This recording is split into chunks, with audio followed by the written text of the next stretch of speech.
Happy Thursday, everybody. Welcome to the Sean O'Connell Show. Glad to be with you as always. Fun show lined up for you today. We got Gordy Chiesa in studio with us for a half hour, for a full hour. Looking forward to that. Shahan Jayaraja is going to swing by to talk about the latest in and around college football, the Big 12. Still, I think some people holding their breath to see if there's going to be a bounce back, a blowback, a reaction to the NFL's denial of a supplemental draft opportunity for Brendan Sorsby. All quiet on the Western Front there. I think that's a good thing. I think that might be an indicator that Sorsby and his team are just realizing that you've exhausted a lot of options here. And at the end of the day, maybe you shouldn't have been betting on college football while you were a college football player. Maybe. It's a controversial opinion, I know. But maybe. Are you out of your mind, OC? Maybe the hard, fast rules of sport should remain hard, fast rules of sport. And I will say it again every time I have an opportunity. I want this same energy kept for violent crimes. I want this same energy kept for like actual harmful behaviors from players. If you hurt another human, whether it's your girlfriend, your baby mama, your wife, a teammate, your younger brother, your grandma, your grandpa, I want football players to have not like moratorium for life because, rehabilitation is something that we should all believe in, but consequences, severe consequences for behaviors that are detrimental to, I think, are important and should be absolutely taken seriously by the NCAA on that level, by the conferences on that level. I want this level of outrage and this level of upset around college sports every time a player is found guilty of a sexual assault. I want this level of problem and refusal to bend the rules every time a player has a domestic violence charge that they're found guilty of. And I know there's been no criminal case for Brendan Sorsby, and he hasn't been found guilty of anything, but he's admitted to these gambling behaviors. And he kind of like checked every box on what you're not supposed to do. So the NFL feels a certain way about it, and they've made their feelings known with the letter to Brendan Sorsby, and of course with his lack of opportunity coming up. College football has made its opinions known on the situation, and I think that we're probably good there. But we'll talk with Shahan Jayaraja about that when he joins us in a bit. It is a game day for the U.S. men's national team. USA, USA, USA. We are all pulling on the same rope here.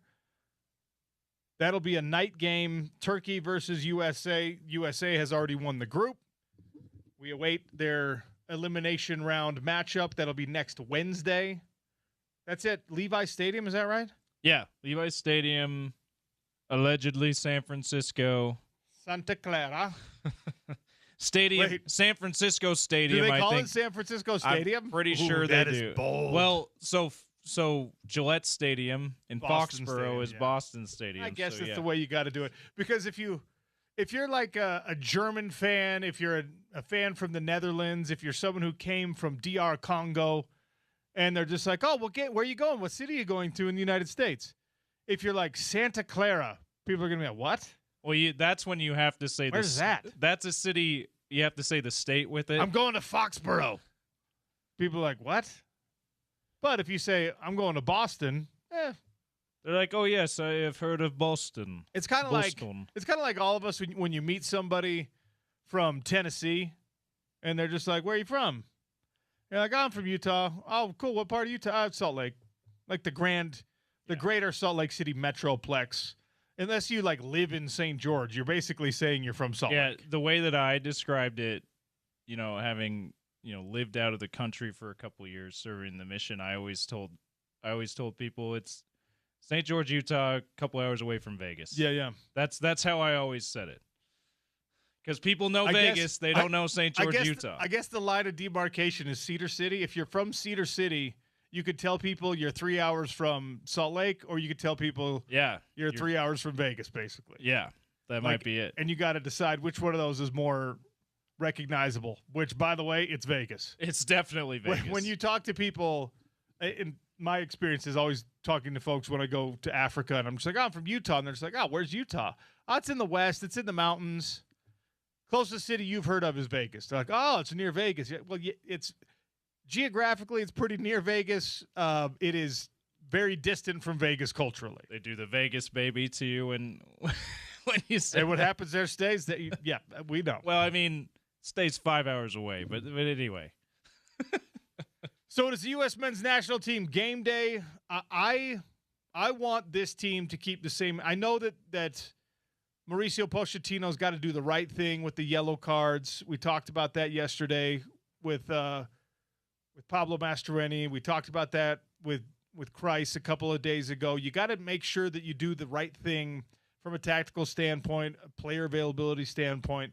I think Pochettino did say yellow card guys are not playing, or he at least alluded to that. I'm very curious to see how they're going to handle the captain. Christian Pulisic says he's good to go. He's worked his way back to health. But do you want to risk an aggravation of an injury in what is effectively an unnecessary game to play? You're already through. You've already won the group. Basically an international friendly. That's what it is. But you know what? I don't want that mentality to even creep into the minds of this U.S. men's national team. This is a World Cup game. This is a showcase opportunity. This is against what a lot of people thought was the other best team in your group. I want them to come out and smash Turkey. Did you see what Mexico did last night? Mexico has yet to concede a goal in the World Cup. They are 3-0. They have won by multiple goals.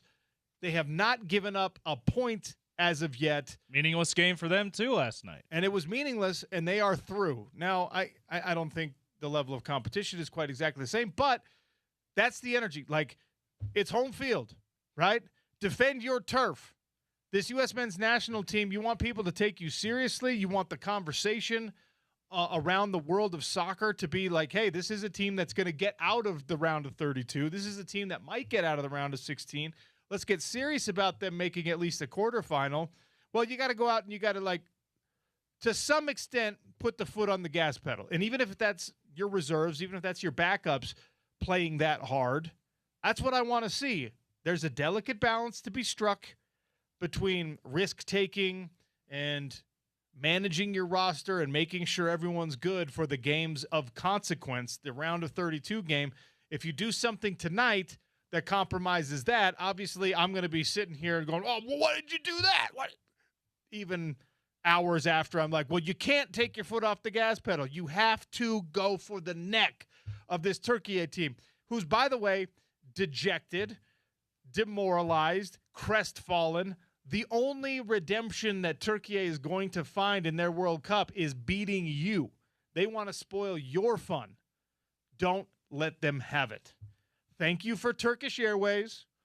Thank you for hair replacement, hair transplant surgeries, all right? Thank you for cheap nose jobs and augmentations. That's what you're good at, Turkey. Don't forget the kebabs. The Doner kebabs. They do have the great Doner kebabs.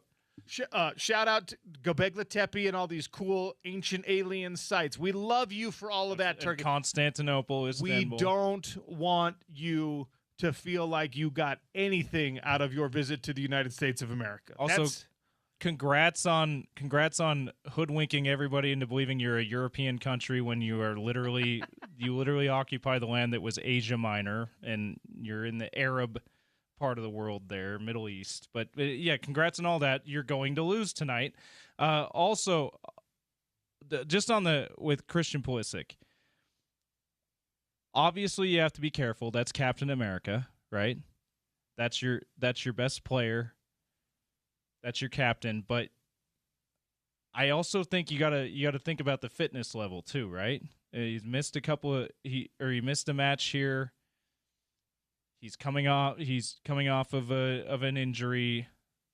I would hope that they play him like a half, 60 minutes, just to help him get up the game speed again, get his feet wet again, and like, okay, this is what World Cup games, my body knows what World Cup games are like again before the knockout round. When if you sit him out completely tonight, OC, you throw him into the knockout round, and that's probably not the best game to try to return a guy from injury, in my opinion. I think use this as a way to get his feet wet. Some Pulisic. I want to know what it looks like. I want to know if he starts the game, if he plays a half. I want to know if he plays. Probably don't play him the whole game. Some.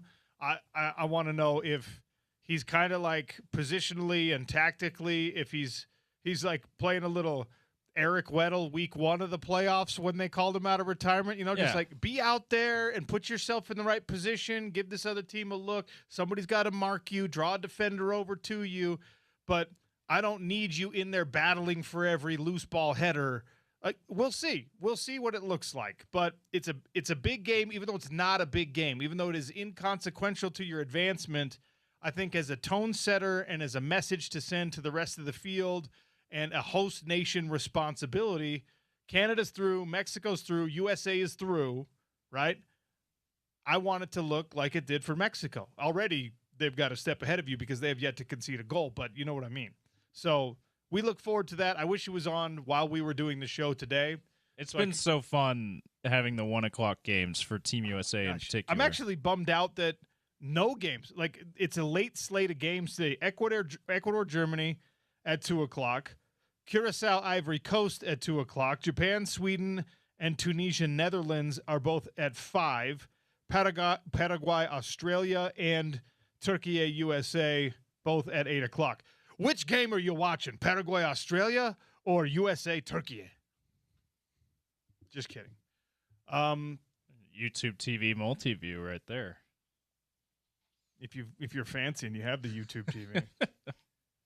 Or whatever service that might have multi-view, whatever.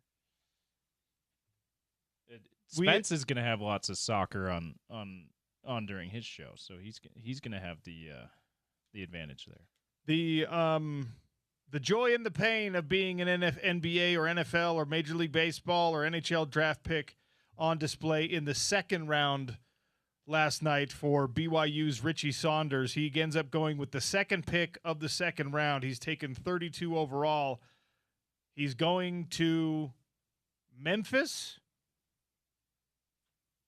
That's a pick that's from Indiana via Milwaukee. Richie Saunders finds himself in the, according to current NBA players and a survey, the least desirable NBA city. Now, my glimmer of hope for Richie Saunders is I do think that in the next 5 years, we're going to see the Memphis franchise relocated to Nashville, and that is one of my favorite cities in America. That's an awesome place. Also, with them taking Cam Boozer, which is an incredible fit, and obviously we expect him to be an incredible player. They're able to offload John Morant for some good, draft capital and maybe some good players in return. Memphis could be on the rise again here soon, so there's that too. But even better would be them relocating. Like Noam Yakov not drafted last night, which I think bodes well for the University of Utah and the likelihood that he ends up playing up on the Hill. That's good news all but for guaranteed. Alex Jensen. All but guaranteed now, because it really was whether or not he'd get drafted, and in particular whether he'd get drafted in the first round. And, I mean, at the end of the day, I'm sure there will be some type of G League or, 10-day contract opportunity for him, but that's not right now as lucrative or as stable as committing to a season and playing at, the college level. So that's good news for the University of Utah men's basketball team. And look, one thing when we're talking Utah athletics, the only thing that is assured and guaranteed right now is the change on the horizon. You've got football season coming up. What are we, 71 days away? 70 exactly. 70 days away from the kickoff of football season on a Thursday night. You've got a brand new coaching staff. You've got a brand new offense. You've got a brand new look coming next July. The partnership officially announced. It'll be Adidas for the Utah Athletic Department moving forward rather than Under Armour. This is something that we've known about for a couple of weeks, but you always wait for the official release from the athletic department itself.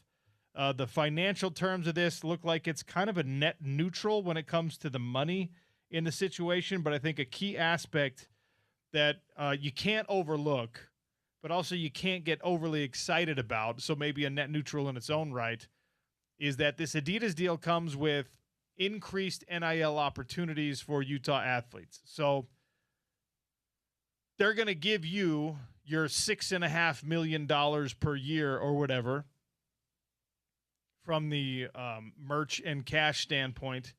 And then the athletes themselves, this is the battle for Utah football, Utah basketball, to a lesser extent, Utah gymnastics and company. This is the battle that you have to fight. This is the battle that you have to win. We're watching it play out on the recruiting trail right now.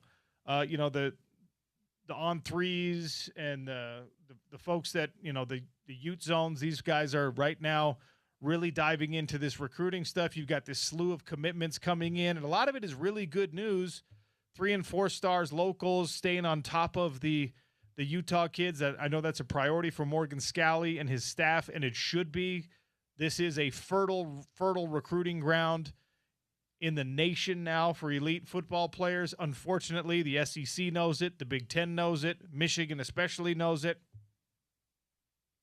It looks like you're going to miss out on Bodie Sparrow, the best player in next year's class, because of nothing other than financials.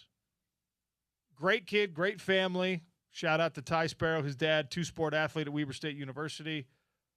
Awesome player. If you've watched any of his film, if you had a chance to watch him at Davis High School do anything, he's a special player. He's going to be a special player.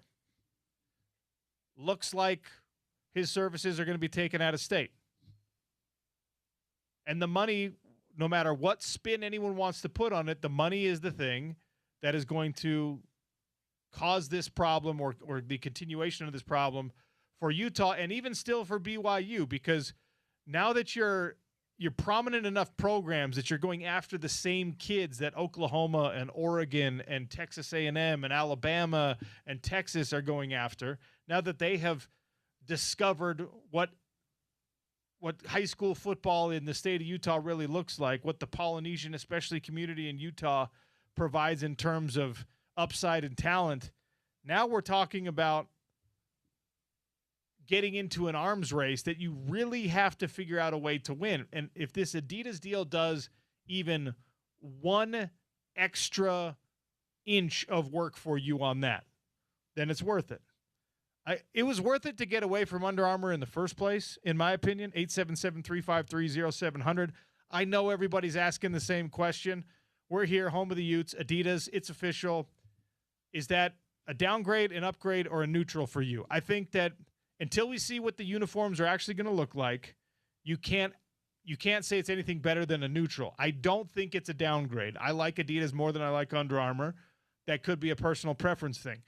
The basketball shoes especially are going to be much better on the Adidas front.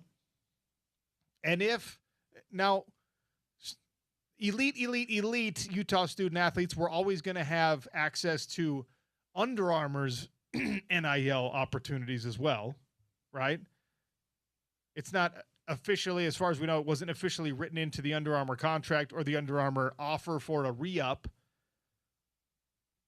Adidas has that maybe as a little, ace in the hole, little trump card in the pocket. Well, we're going to make sure that your student athletes have an inside track to our NIL opportunities. That is the selling point right now for a lot of universities. What can you do to help me with NIL? Because as the rules change and the revenue sharing landscape and the NIL kind of bleed into each other, and what is going to be allowed, is there going to be a cap? Is this legislation actually going to go through? If it does, how long are the legal challenges going to take before it's actually implemented? The Utah Athletic Department, more than any that we know, is looking at ways to say, how do I make sure that I can compensate my student athletes a fair market value while also selling the family culture, while also selling the development, and we'll get you to the NFL or the NBA if that's what you're interested in. Everybody's trying to do the same things. Utah's had to do things in a more creative way. That's why the changes are inevitable. That's why we've been watching and reporting and hearing about people getting nervous with this Otro Capital deal. And depending on who you listen to, folks, you got to make sure that your sources on this thing are well fleshed out. You got to have as many conversations as you can, because this has been a major, major part of my away from the show discussions for a long time now. And I still feeling like I've got decent input from people in the know. I still am not sure if this is an okay deal, if this is a catastrophically bad deal, if this is something that is going to save Utah athletics as we know it, in which case it would be a great deal, if this is the innovative, game-changing, life-changing, industry-altering deal that is being sold to us as. I don't like to tell you I don't know. My job as a sports talk radio host is to come here and pretend I know everything. I don't on this one. As much as I have tried, and as much as people close to us here on the station, as much as we have dug in and been reported to and stuff like that, there's so many differing opinions on this. And the company line for the home of the Utes and the company line for the university is, this is something that everybody's going to eventually do. I am not so sure about that. But again, I am not so sure. Despite Spence's great interview with Mark Harlan, there was still some major question marks even after that on the distribution of funds, on how the pie the final number. This could be a $500 million deal. Okay, awesome. What if it's a $90 million deal? This could be a $150 million deal. All right, well, that's not as sexy as $500 million. And if we believe the state auditor, hey, just so you know, you got like $90 million worth of debt that you need to handle first. Oh, all right. So we're just using this capital infusion to pay off debts that we already have incurred. Well, that's not as sexy. That's not as exciting. Then what's left over? If it's $500 million and you've got $90 million, you got to slice off. All right, cool. That still leaves us with $400+ million over the next decade or however long it is that we can deploy to make sure we've got the right quarterback, to make sure we got the right offensive coordinator, to make sure that the basketball facilities are what they need to be, to give Alex Jensen a little private plane to go recruit the best guys from Europe. Whatever it is, we're still looking for clarity on some of that. And now we get a concrete announcement. It's going to be Adidas moving forward, and Adidas is going to give you this much money, and there's going to be at least a carrot you can dangle to the Devin Dampiers, the Bird Ficklins, the Wayshawn Parkers. Hey, not only is our revenue share giving you this much money, not only is the Garf family or whoever giving you this much money to be in this commercial, Adidas, who just signed the Utah Jazz draft pick to one of the top 5 most lucrative rookie shoe deals ever, and by the way, sponsored him when he was in high school and in college, we now have the opportunity for you to cash in on that. It's going to be merit-based, and even with Under Armour, it would have been merit-based, but Under Armour was not as aggressive in their posturing as Adidas has been with trying to make sure they have those relationships with elite players, especially on the basketball front. I actually think this helps basketball more than it does football. I think it helps football because you don't have those crappy cleats anymore. I think it helps basketball more. And I'm sure Alex Jensen and his crew are overjoyed because Under Armour basketball, all respect to Steph Curry, Under Armour basketball is a joke. It never was a great brand. I mean, other than maybe the Steph shoes, that was it. Like growing up, OC, obviously Nike was the one that everyone wanted to wear. But then after that, I mentioned that one of my favorite basketball shoes was the T-Max shoes. That was Adidas. Donovan Mitchell's shoes, his first couple were really good. those are obviously Adidas. They've been in the basketball game for a lot longer than Under Armour has, so that should bring a lot of cachet to the basketball program. University of Utah, here's what I want you to do. I want the official team shoe. You go back to the late 90s, early 2000s. I want you to make the official team shoe, crimson and white, all crimson, whatever you want. The Allen Iversons. Give me the answers. Those are Reebok, right? Those were Reebok, weren't they? Yeah. You can do T-Max. Is Reebok still around? I have no idea. My whole premise just evaporated. Sorry. No, that's accurate. Whispers, that's Reebok. Could be. I mean, T-Mac is the highest profile shoe from the Adidas brand. Antoine Walker's. Bring back the old Antoine Walker Adidas. After I ruined that whole thing. Kobe was initially with Adidas. Adidas Kobe. There are rumblings that the changes, this one is a very visible front-facing change that I think fans are going to be passionate about one way or another. That the fan base itself is going to be looking at this and either loving it or hating it. I have been actually stunned and surprised on Twitter and on social media and even on our own text line, 877-353-0700. I've been amazed at how many people are, after years with Under Armour, they're Under Armour loyalists now. And how many people are like, no, I love this Under Armour stuff. I love the Under Armour gear. I thought the uniforms, honestly, were kind of hit and miss with Under Armour, but mostly hit. Adidas or Under Armour, Nike out, never was really a strong possibility. You didn't want to explore the New Balance opportunity because, blah, you didn't want to really get in serious about any of the alternate brands. I think this is okay, and it's one that is smacking you in the face as a Utah fan. Behind the scenes, there are a lot of rumblings of further changes. And by the way, when they happen, they're going to happen unexpectedly. They're going to happen, and it's going to be like, oh, this is already done. Not if the Utah athletic department is better than anyone else right now, it's one thing. It's playing the cards close to the chest. It's keeping it tight. It's the circle of trust, right? That's a good thing for Alex Jensen. That's a good thing for Morgan Scalley. And we saw evidence of that with the strength and conditioning coach change. Yeah, I mean, I was going to say there is a lot of people in the donor base, right? At any university, Utah's got a lot of people, and a lot of those guys know about any changes that are being made to the athletic department well before they're announced, right? And Utah, even with those people that are in the circle of trust, but they're not technically affiliated with the university, they keep it in house like that, which is really impressive by them. So keep a weather eye on the hill. All right.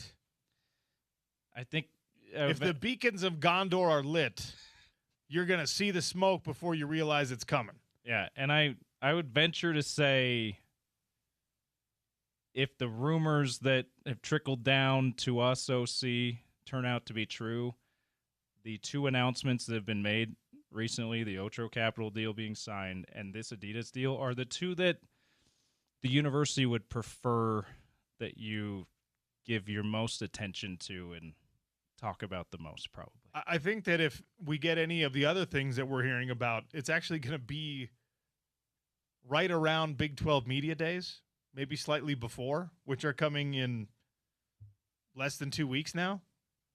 So this is as important a time in the history of Utah football, Utah basketball, Utah athletics as we have ever experienced, ever. This era is just as important as realignment and an invitation to the Pac-12. Now, it's not as overwhelmingly obviously pointed in the right direction as that was, which is why it's hard for people. It's interesting for me, right? Because it could go the way of, wow, look, Utah, first movers, private equity, saved their athletic department. Now they're invited to the Big Ten. Now they're on the same level as all these other powerhouse universities. It could go that way. And that the root of that will be this era of Utah athletics on this shaky ground in a landscape that is effectively quicksand. Unfortunately, the other side of that, on the cliff side of that precipice, is Utah sold their athletic department to a private equity firm.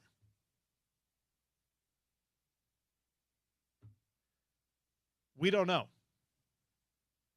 The coaches and the players are doing everything in their power to make sure that the narrative stays where the narrative belongs on the competition.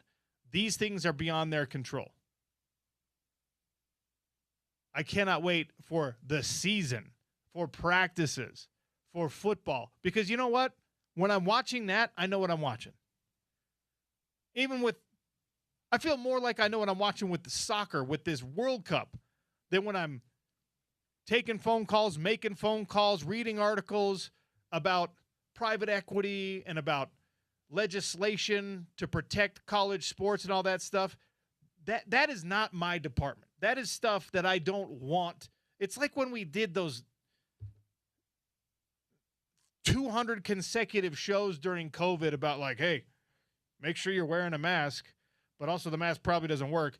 But also, we think that they can play this game, but wait, they don't have enough players to play this game. Wait, no, they're going to try to play this game, but there's actually only 5 offensive linemen available, so now they're going to forfeit this game. They're going to reschedule. It feels like that. This is as important a time in Utah athletics as we have ever experienced. Ever. It's happening right now. Hold your breath. Hang on. Say your prayers. Put the positive vibes out there. You need this to go the way that the athletic department, the leadership, the coaching is trying to point it. You need it to go that way because you're not going to get a second chance at this. You may have just mortgaged your second chance, but that second chance might be because of the mortgage, if that makes sense. Enough on that. We're going to get Gordy Chiesa here in studio. We're going to talk about the draft. We went through the whole first round. We got to get his thoughts on the second round.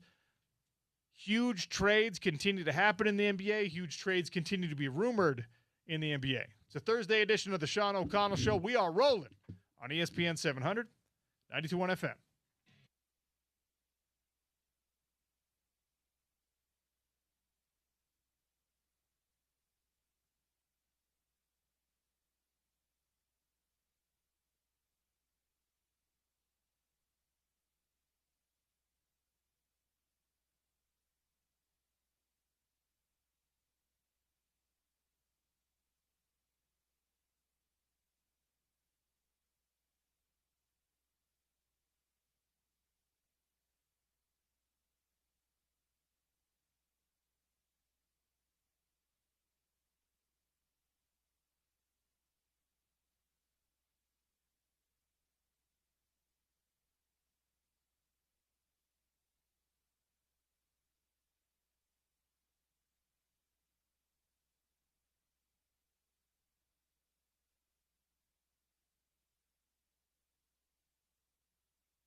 Well, welcome back to the Sean O'Connell Show. Welcome in Gordy Chiesa, our resident NBA guru, brought to you by Aladdin Industries, your Velux Skylights dealer here in the state of Utah.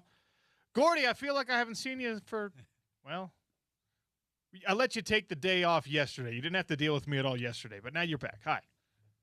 We're back in force right now. We're very happy to be here. And Sean's talking about we're together in the draft with Smitty and also with Spence Checketts. And we had a good time. And so did the Utah Jazz. They had a good time drafting Darren Peterson at 2. And Sean, I said this recently that I never knew a team, whether it's the NBA or the NFL, that didn't like their draft picks one day after the draft. Ever. Sean, ever in my whole life. Yeah, everyone's really thrilled with their draft picks right now. And they should be. And then suddenly now comes the really gritty part about it, who's going to play out as far as long term. And Jazz basketball, Sean, with Darren Peterson, they're getting a high-level talent. That's the first thing. This guy is a unique skill set. He can make knockdown jumpers, so he can score the ball, and he has a strong body, 6'5" or so, and he's rugged. Now the question is, at what point can he right away step into the NBA and perform at a high level? It will take some time, but all the skill sets and talent, it is absolutely there. We were speculating on, usage and splitting time, and does he coexist in the backcourt at the same time with Keontae George, or do they use him, separate from one another? Obviously, it's not going to be binary. You're going to get some of everything, but we were trying to guess, and I imagine you've had a conversation or two since the draft pick happened. Any further insight on what the planned usage is with their backcourt? I'm speculating that it's going to be Keontae George as a point guard who's emerged. He's getting better each year, Keontae, as far as being a point guard / shooter. I'm saying that Darren's going to start at 2, Peterson, Larry Marketing at 3, Jaren Jackson at 4, and when they do re-sign Walker Kessler at 5 and use Ace Bailey off the bench as the 6th man, which will actually help him. I know it's like blasphemy saying it. He had a really solid rookie season with so much promise. He still has that. And then he plays with Isaiah Collier, who's really a point guard. So that's what I'm thinking that they're going to try to possibly do. That Darren Peterson is not a point guard, especially at age 19 years old. He's a guard, which is great. But when you're a point guard in the NBA or play the point guard position, I'm using different wordage right now, your job is to get everybody involved in the offense. Right. Initially. Sean, in other words, to be a winning point guard in the NBA, there's nothing like it, Sean, where your world changes every 24 seconds. We've talked about this. Every 24 seconds. It's like playing quarterback, but you're playing quarterback with no huddle. You're playing quarterback with no stoppage between plays. You're playing quarterback where there's a constant evolution of the defense, the substitution, what's happening in front of you, with really no feedback from anyone else. Correct. And so the point guard position is absolutely critical. And you saw in the playoffs how Jalen Brunson was able to get everybody involved, but still score the ball. And then when they played Alvarado off the bench as this 6-foot undrafted guy, that made even more dramatic for Jalen Brunson to make the shots. Let's fast forward to the San Antonio Spurs. Again, it's who you play against, where Stefan Castle is a point guard who's rugged. And he was able to get everybody involved in the offense and not sacrifice his own ability to score. And then De'Aaron Fox, who was a starting point guard, he played off the ball, meaning Stefan. We took out Fox, then Stefan Castle was it. That's very similar to Darren Peterson. So if you like Stefan Castle, visualize Darren Peterson. That's what he plays like, with the same sort of body, but Darren Peterson can shoot even better than Stephen Castle. Castle more of a mid-range, which is tremendous, mid-range, rugged, take a hit. Darren Peterson can do that, but his jump shot is smooth. Sean, it's velvet. We saw, if you watched his high school highlight tape, there's a ton of Darren Peterson just exploding to the basket, being the dominant athlete, dunking on people. That was certainly part of his game at Kansas. you and I have talked about, and he's still a young player. He's going to be a young player for the next 8 years. So it's not the time to necessarily say, oh, you have to adjust your style of play in order to increase longevity in this league. You've got the body type where you could probably sustain that a little bit longer. But for what the Jazz want to do stylistically and tactically, how much of a governor chip do you have to put on his attacking instinct to the basket? Or instead, do you cultivate that and say, absolutely, go get yourself to the free throw line, go and, take on those shot blockers. Let's see what you got, kid. Do you have to alter that natural tendency of his at all? No, not at all. The answer is you would not. You don't want to harness him. What you want to do is, though, to try to, Sean, be in attack mode, strike to the basket in the lane, but don't do it early in the shot clock all the time. Execute offense. In other words, move the ball, pass the ball, screen, cut, etc., to be involved in the offense. And then when you have ultra talent, then you're able to strike off the dribble within the flow of the offense. The only exception would be if the guy guarding you is absolutely in no stance, he's upright, take him off the dribble, and then create for someone else on an early shot clock. But we're assuming, though, the defense is relatively strong. They're going to make you counter that, and that's what? Ball movement, player movement, the ball skipping around the floor. And then when you get the ball, in like any sport, whenever the ball comes to you in space, that's a great way to go a solo act to show your talent and ball skills. And that's learning how to play with the ball and without the ball. I'm excited. This guy has that talent, and the Jazz have a good team. The Jazz are serious about winning. Jazz have good players. And so now we're going to see what they really can do. Here's the last point about that. Oh, by the way, you've got to play defense as a unit. So the Jazz are going no place, even though they're a talented roster, until they commit to playing defense, not some of the time, but please most of the time. And now we'll see, Sean, if they can do that. Already we're seeing, kind of the draft grades and people starting to wake up to the national media and people that aren't typically paying a ton of attention to basketball in Salt Lake City. A lot of people are now starting to kind of prepare themselves to climb back on this bandwagon. Big-time media names are starting to point out, hey, you know what? The Jazz are like a sneaky good team right now. Look at this roster. We've been talking about it. We've been projecting what it would look like. If you would cover in the NBA as a whole, you probably started paying attention to the Utah Jazz a little bit, and you've been keeping one eye on the Ace Bailey situation. But now people are really waking up to the idea that this Jazz roster is something you can have expectations of. Inside the locker room, Gordy, inside the building, what does that do for the coaches and the players? How does it change things for them when now they have high expectations for themselves, but the rest of the world is finally starting to pay attention and say, oh, you know what? We have expectations of you now also. Yeah, so now it heightens the accountability. And the accountability within you. The biggest accountability is peer pressure within your own teammates and floor mates and workmates. And so now, if you're really a leader of a team, that's when you really have to understand that we're in this together, and that if we sacrifice just slightly a part of our game, but collectively, defensively, we dig in, we're going to share in the accolades of one. And Jazz bet realistically at the Jazz next year win between 42 to 46 games and try to knock on heaven's door for a playoff bid, whether it's the 5th, 6th, 7th, 8th seed in the West, and then see how it all plays out. That's realistic. The Jazz winning 40. The Jazz really should have a winning season next year. That's the low bar, Sean, because they have talent. And so we'll see how it all plays out. But it starts and ends on defense and with the peer pressure of the group. Here's the question, though, as always. Who is the Jazz leader? So Larry Markin is a tremendous talent in his prime. He's quiet. Jaren Jackson just got here last year. He only played 3 games. Walker Kessler is relatively a quiet person, relatively speaking. Ace Bailey turns 20 in August. And Darren Peterson is now just 19 years old, hasn't played a game yet. So the leader should be Keontae George. Should be. And that's the question right now. So now suddenly, Keontae George, as a 4th-year player, him to now lead this group right now with Isaiah Collier as the backup point guard, as another voice in the locker room. That's when it gets interesting.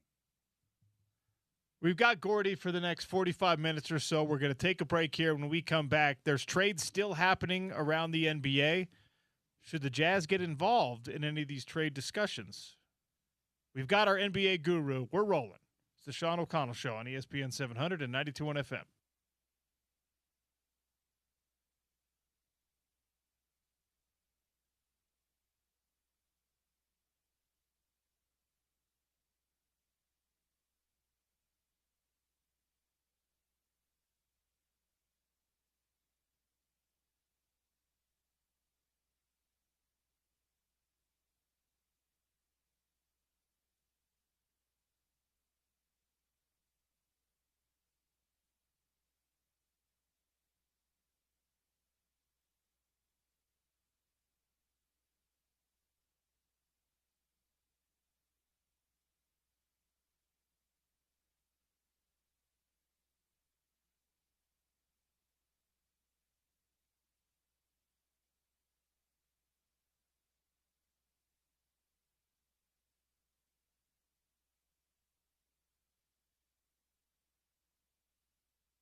Welcome back to the Sean O'Connell Show. Welcome in Gordy Chiesa. NBA trade talks continue around the league. Big blockbuster happened yesterday as the second round is unfolding. LaMelo Ball leaving Charlotte, headed to Minnesota. Obviously, Giannis is going to Miami. Just a lot of strange things going on. And the Celtics reportedly still shopping Jaylen Brown, former finals MVP. Gordy Chiesa, should the Jazz throw their name in with any of these big-time trades that are happening? They already executed a very significant trade less than a year ago now.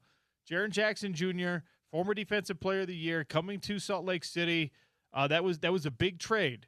And it felt like there was a vision behind it. Now you've got, if things pencil out the way they think they will, you have this 3 towers, this big front court, right? I think that makes sense when you're playing against San Antonio, when you're playing against Denver, when you're playing against Minnesota. OKC. When you're playing against Oklahoma City. But should the Utah Jazz get themselves involved with any of these other trade talks? Yes. Absolutely. Yeah, answer is very much. So Sean's alluding to about possibly Jaylen Brown. Jaylen Brown is a tremendous talent in the prime of his career. He can score 26 points a game, defend, rebound, pass the ball, get his teammates involved, and he's a very intelligent person. So he's in his prime right now. All right, Celtics trying to move him on. Jason Tatum is still there. They like their team, the Celtics, that injured last year. Now they're shopping around. If you're the Jazz, remember now, Danny Ainge drafted him, and so that's a factor right now. And Austin Ainge worked with him for many years. So they know his personality, they know his family, they know his people. And it's all part of somewhat the equation as far as the total picture, as far as if you pursue somebody or not. So the question is, if he did, who would the Jazz possibly, again, we're just speculating, possibly give up? It would have to be Larry Marketing, that's the first thing, and maybe a sign-in trade with Walker Kessler to go to the Celtics, because the Celtics do need a big man. And that's possibly could happen. Even though they drafted a young guy named Chris Cernak from Houston, the 27th pick of the draft, he's not ready, but he's a good, promising young talent. So it'll be something like that. And every team is doing the exact same thing as far as what would they offer if Jaylen Brown is really, truly available, what would they offer? So everyone's going through the same exercise of what would happen. Maybe also, certainly, if it's only one guy, minimum Jaylen Brown would justify giving away three future first-round draft picks. They would. If Rudy got 5 first-round picks, if Rudy Gobert, Jaylen Brown's worth 3 right now, plus really an accomplished player. So we'll see. It's all speculative, and that's the beauty of the, quote, the off-season. The off-season in the NBA is absolutely the height of it is right now, between the draft and now free agency, and now which starts again July 1st for all the teams. But you can be signing your own free agent right now. So you can see some players that are signing contracts because it's their parent team that's which they're talking to and signing. And most times it ends, Sean, the calendar, usually the first week of August, because that's when, Sean, a lot of the players that were maybe off the bench guys not gotten guaranteed money yet have to go overseas or stay home. August 2nd, August 3rd, August 4th. It's that first week of August. That's when it stops, basically. So next 5 weeks, Sean, buckle up. Could the Utah Jazz execute any kind of meaningful trade, bring in anyone? I mean, Jaylen Brown is this white whale of that's a big get. He's still on the right side of 30, although he's going to be 30 soon. He obviously has the credentials. He has championship experience, all these things, right? But is there a way that you can acquire somebody like that without completely altering the plan that has been in place for however long? Is there a way you could execute that trade with Boston as the Ainges and still get a favorable deal? Because they're going to be like, we know how you guys operate, Danny. You are not going to fleece us here. I mean, is there a way you could realistically make something like that happen without upsetting the apple cart that you have somewhat meticulously built. Unlikely. Yes, unlikely. So then you're describing there the foundation is being set and now slightly fast tracking. If I'm the Jazz, I would consider Jaylen Brown because he's what the Jazz need is a absolutely player that can get in a playoff type game in the future. He can get 27 in a playoff game and hold the other team's start. In other words, he could guard in a playoff game. He would slow down Anthony Edwards. See, again, it's who you play against, especially as Jazz go forward in playoff basketball. That is the goal, to get to the playoffs and then try to attempt to win each year, win a round, and keep going past that. So that's what it comes down to. Do you want to keep the slow growth model, or do you want to slightly accelerate it, knowing that that the young players are going to play, and these young guys have talent? So the Jazz have a good dilemma, and a lot of other teams also. Again, every team thinks the same way. They might articulate it in messaging differently, but everyone right now is looking at how they can improve their roster with giving away minimum assets. And if we have to give away certain players, how does it affect our salary cap and our first apron as far as taxes, and worse than that, our second apron? So again, expression, Sean, you've got to get bang for your buck. And that's what it comes down to. So much is how you value players. So, for example, Sean, Julian Champagnie, this guy for the Spurs, was making rainbow jump shots, is playing in the NBA Finals, undrafted 4 years ago. He makes this year, next year coming up, his contract, he makes $3 million. Sean, $3 million for a guy in a playoffs where you could justify paying him, Sean, $15 million. You could. More. Mid-level exception. Okay, you want to go more? All right, great. You could. You could. And that's why the Spurs-type teams, that's why they are good, because they identify these guys that are vastly undervalued. Remember, the more you win, the more you pay. And that's why we have to get these guys that are absolutely have winning games but are undervalued. And that's the scouting, the personnel people. They earn their salaries when they get these guys and they determine, let's sign this guy. This guy's the perfect fit for our unit. Gordy Chiesa is here with us for another half hour or so. We'll try to stay on clock, taking a break right now. We'll evaluate some of the trades that have already happened. We'll look at some of these second-round picks, some local flavor sprinkled in there. It's the Sean O'Connell Show with Gordy Chiesa on ESPN 700 and 92.1 FM.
All right, we got Gordy Chiesa for another 20-something minutes here on the Sean O'Connell Show. He's got a list for us, but, man, he's got my gears a-churning here. The Celtics are actively shopping Jaylen Brown, champion, former Finals MVP, elite guard. You could probably get him. The Angels know the Celtics know the Angels. Let me ask you this, Gordy.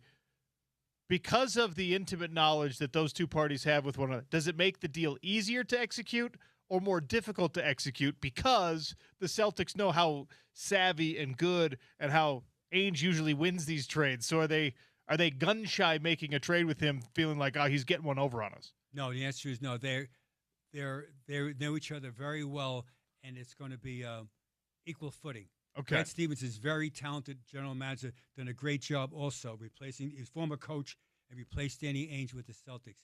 Again, it just makes sense. Again, we're just speculating what happens as far as that.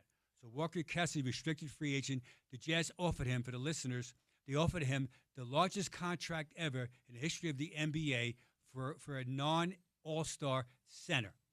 A non-All-Star center. They offered him 4 years at $28.5 million average. That's more than absolutely fair from the Jazz point of view. And Walker Kessler, here's the rules. He can sign it right now, or he can wait, and he's a free restricted.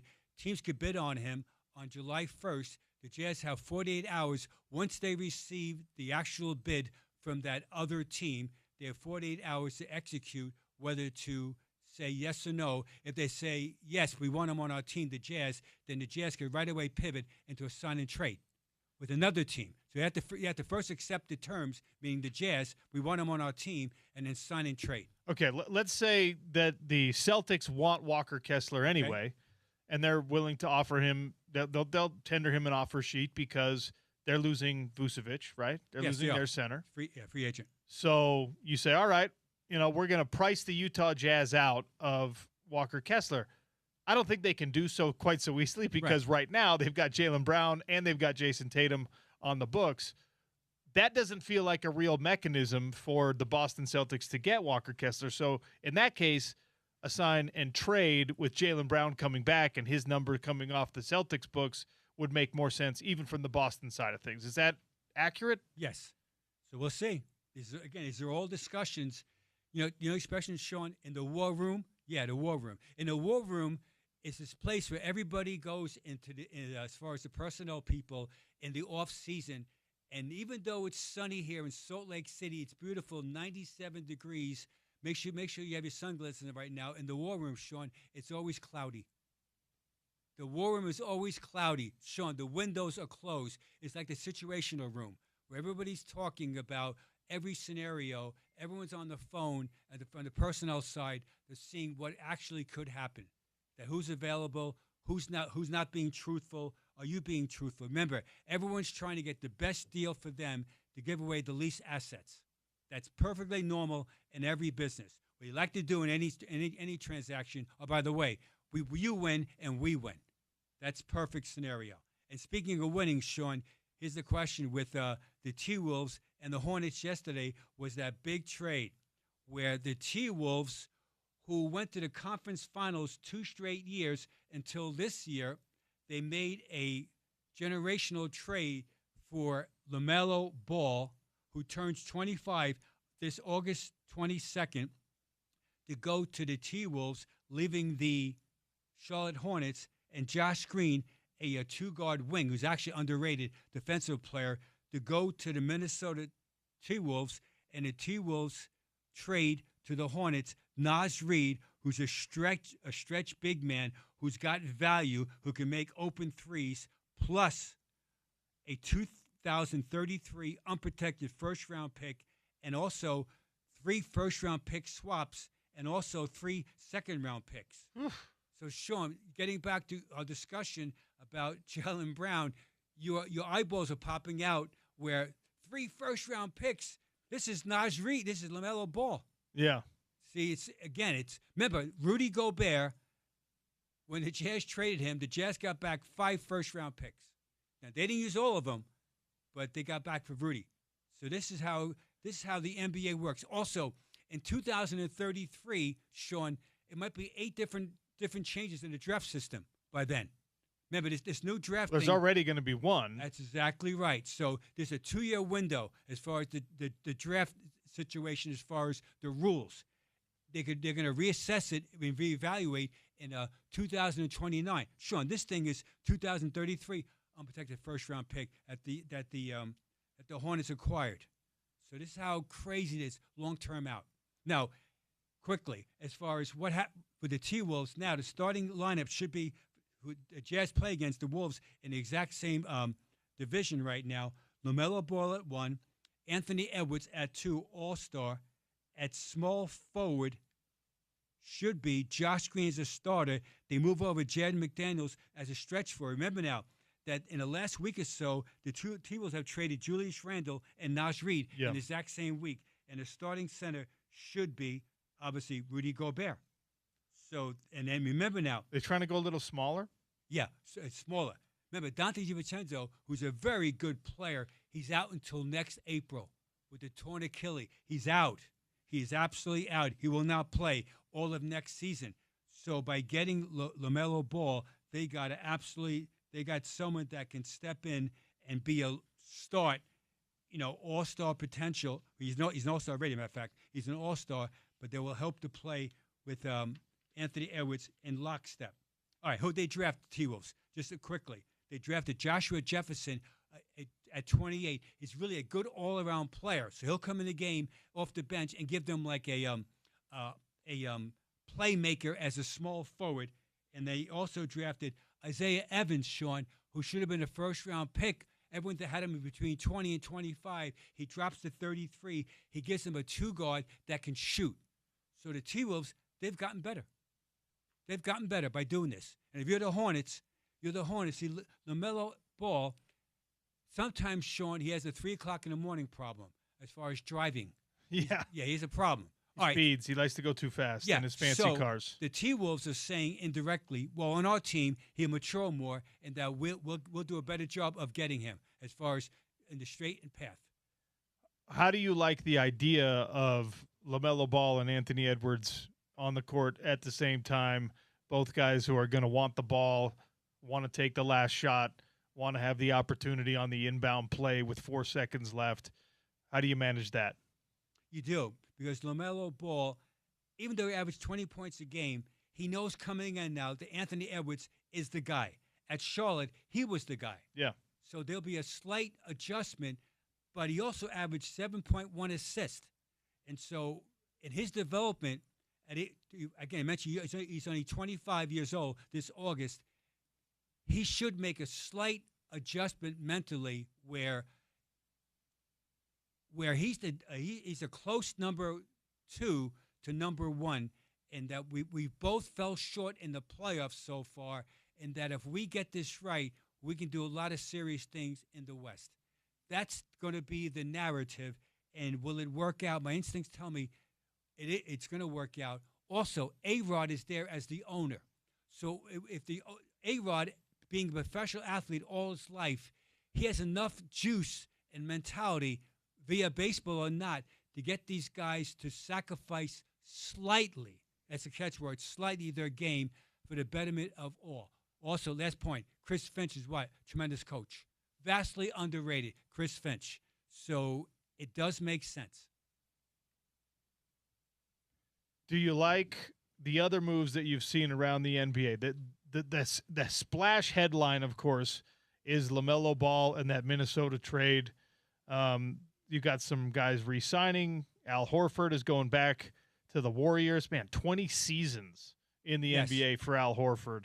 And still kind of a hanging question about whether or not the Warriors are going to try to do anything significant, anything special, try to get, I don't know, LeBron James on some kind of mid-level exception, take a discount to chase a championship.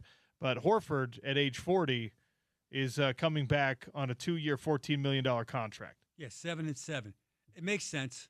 Really, Al Horford is really one. He's a good guy, and he can still play some, if not start, off the bench.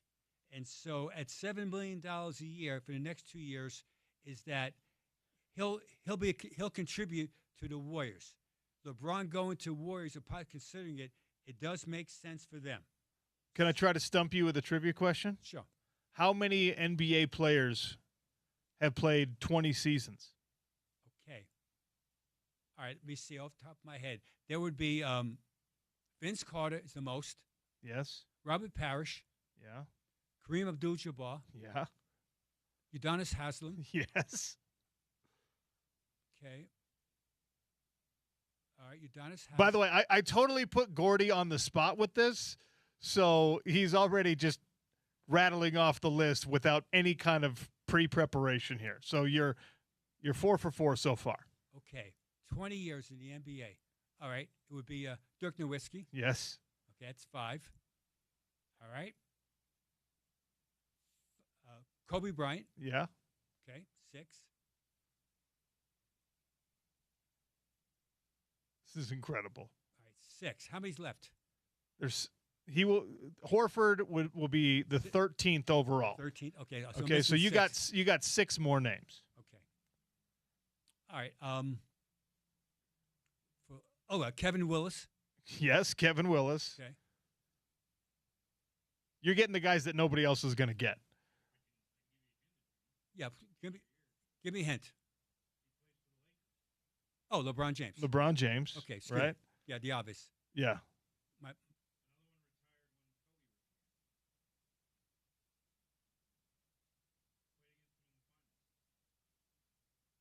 All right, with Kobe twice.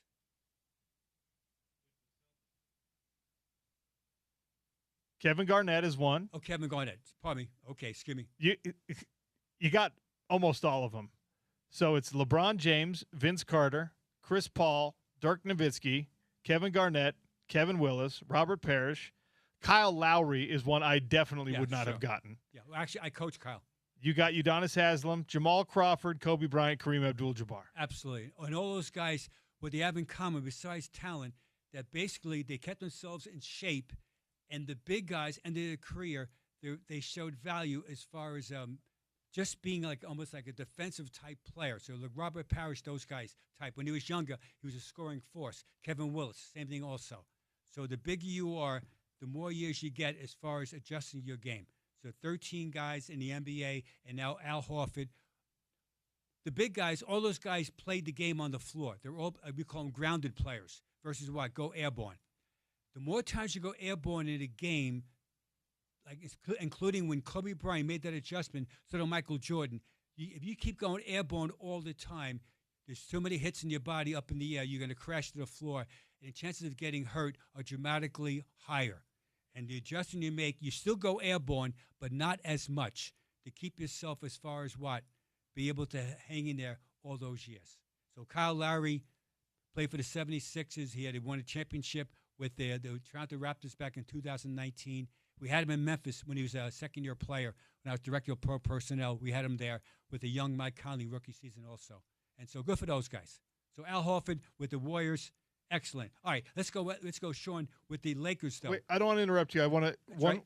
I just want to jump on what Gordy's saying here with the elevation and we don't give the NBA enough credit for how difficult it is to maintain longevity in the NBA.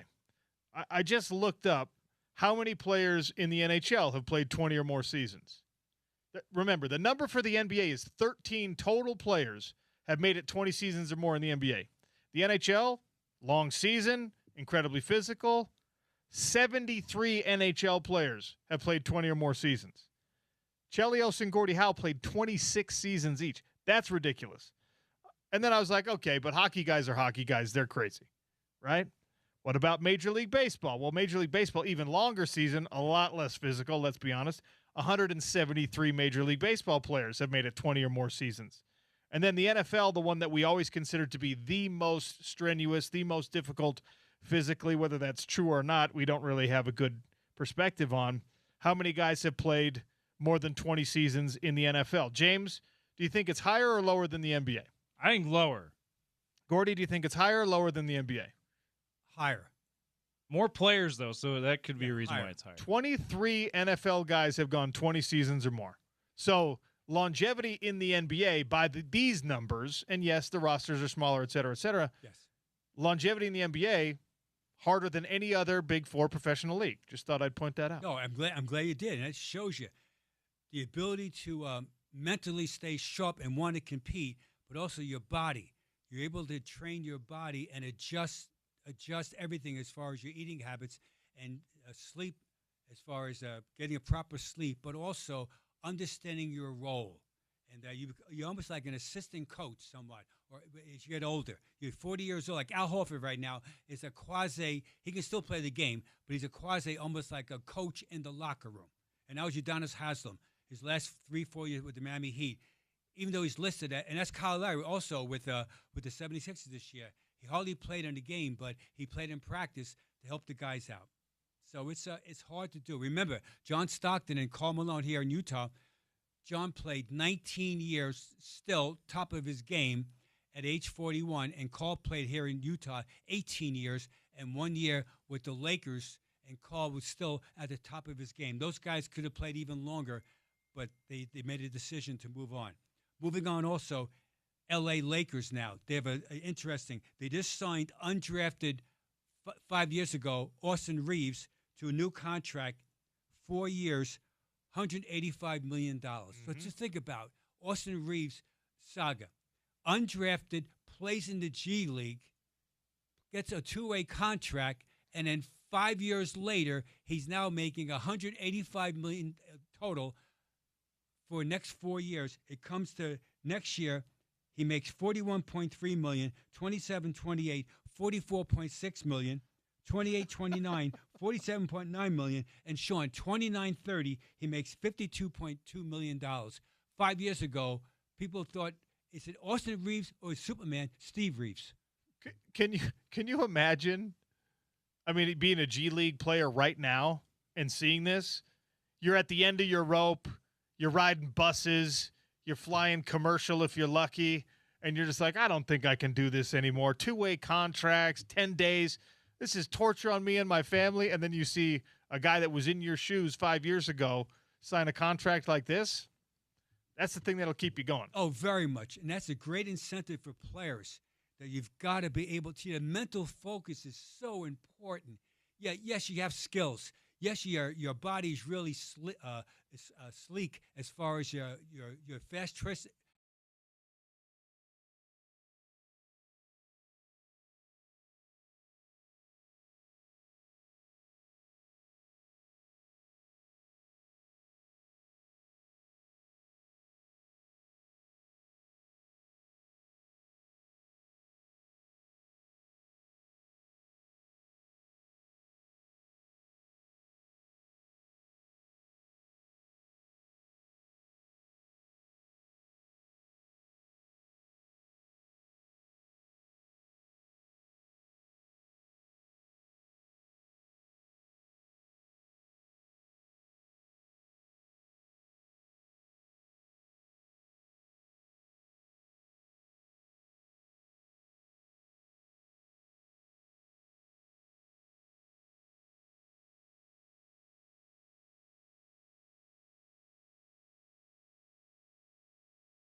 PGA Tour leaderboard update. The Travelers Championship is happening. I wonder how much of a hangover golfers feel after, like, the U.S. Open at Shinnecock Hills. And like, all right, go to the Travelers. Obviously, not everyone in the field is in the same field, but PGA Tour leaderboard updates brought to you by Uinta Golf by Worldwide Golf. Visit in-store for free custom fitting at Uinta Golf or shop online at worldwidegolf.com. Multiple locations all up and down the Wasatch Front. Uinta Golf, the best deals you're going to find here in the state of Utah on all things golf. Walk in your flip-flops and your shorts. Walk out completely outfitted, ready to go. New bag, new clubs, visor, pants, shirt, spikes, everything you need. It is truly a one-stop shop at Uinta Golf. James, what's going on at the Travelers? Eric Cole is your leader. He is 7 under. Tied for second, you got Ben Griffin, Matt Fitzpatrick, Nico Echevarria, all at 6 under. These guys are all finished for their day, by the way. The next group tied for 6. You've got Patrick Cantlay, Brant Snedeker there at 5 under. Aaron Ray at 5 under as well. They're finished for the day as well. And then rounding out the top 10, tied for 9th, Russell Henley and Brian Harmon at 4 under, 3 shots off the lead. Tony Finau has also finished his day. He finished even par. He's tied for 50th right now, 7 shots off the lead. So that's your PGA Tour leaderboard update from the Travelers Championship, brought to you by Uinta Golf. This is another story I was going to put into the daily dump, but we got a little over time here. James, do you know, if I say, what is Caleb Williams' nickname? Do you know what it is?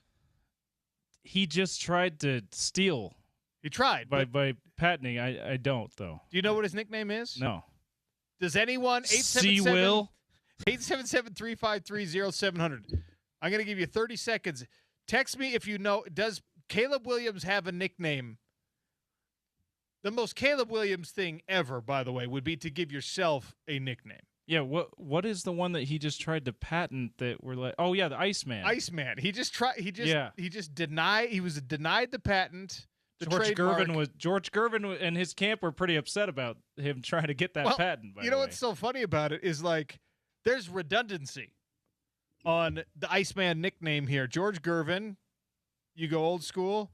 Chuck the Iceman Liddell, UFC Hall of Famer, has a trademark on the Iceman nickname.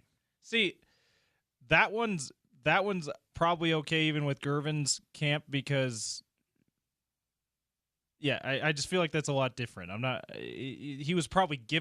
Liddell was probably given that nickname first of all, and people probably knew about it as he was going up the ranks in MMA.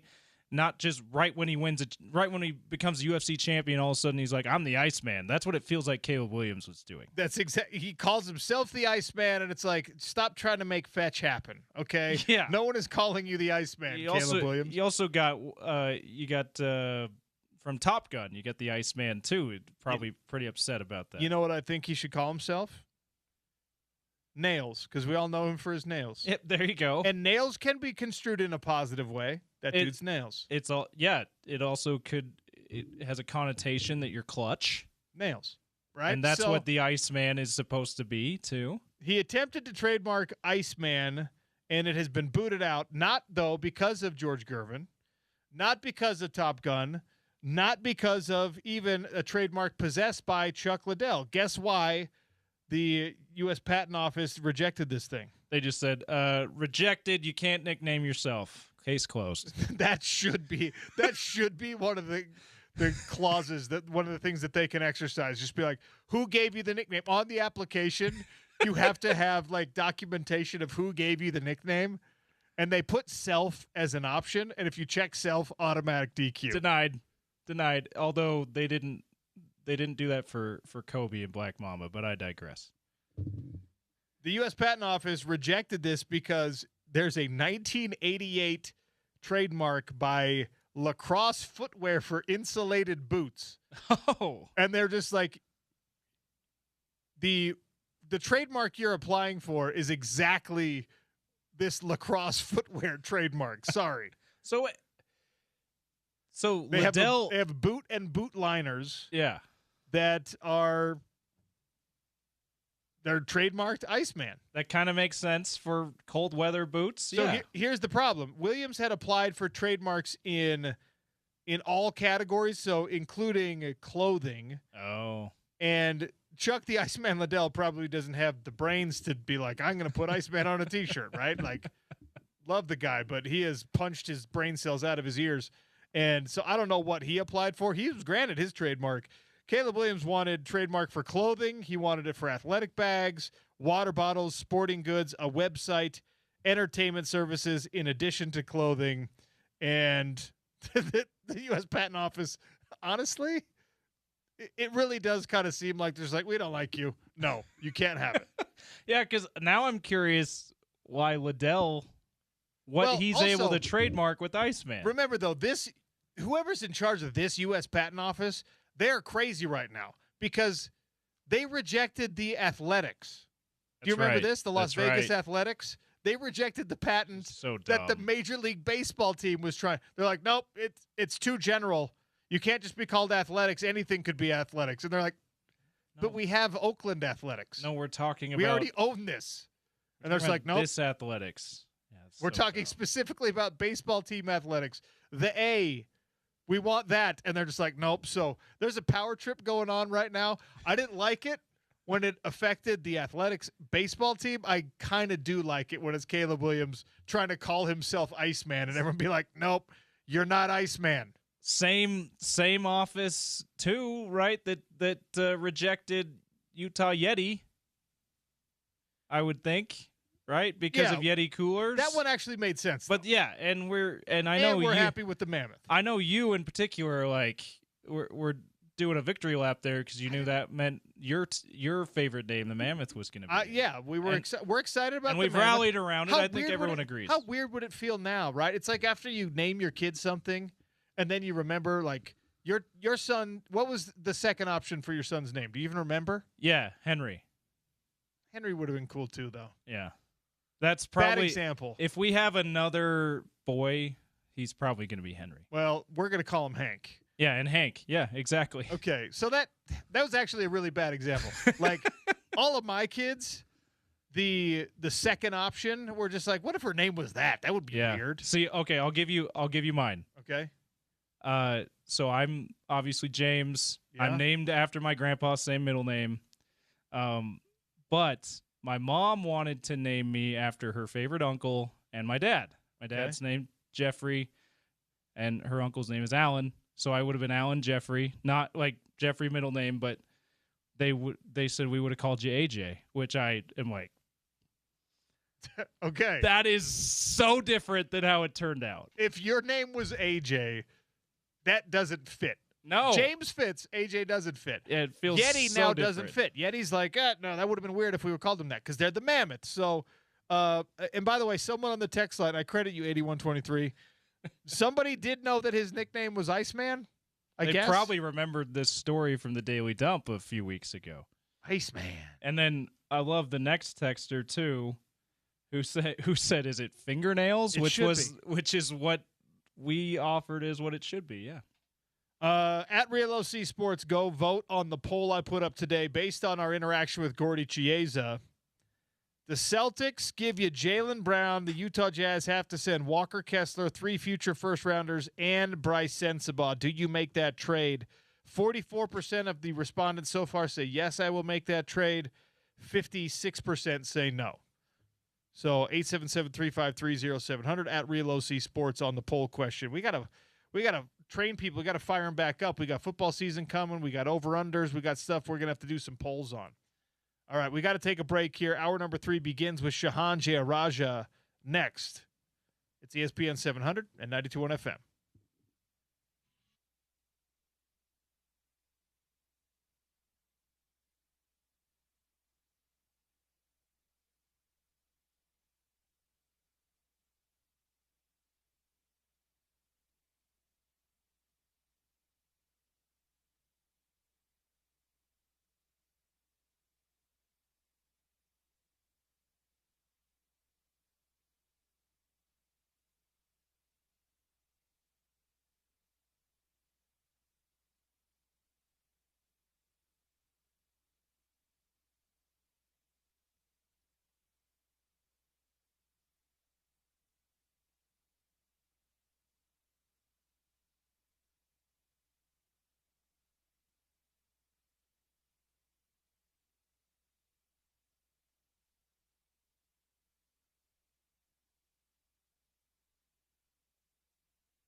Well, welcome to the Sean O'Connell Show in hour number 3. It's been a minute since we caught up with Shahan Jeyarajah, National College Football Insider at CBS Sports. Shahan, welcome back to the show. How are you, sir? Oh, we'll get Shahan here in a second. Sorry, James. It's my bad. My bad. James told me I didn't listen properly. We're getting Shahan Jeyarajah on. And now he's prepared. Now we have prepared for Shahan. Hi, Shahan. How are you? I'm doing well, thanks. Wanted to have you on when this saga was more in the thick of things. Glad we get a chance to talk about it now. But what a wild offseason it has been for Texas Tech, for Cody Campbell, and especially for Brendan Sorsby, who transferred from Cincinnati, assuming to take over the Texas Tech starting quarterback role, got all caught up with the gambling stuff. The reports put it out there. He admitted to a long pattern of gambling, entered a rehab situation, the litigation. I don't need to tell you. There's this wild roller coaster up and down.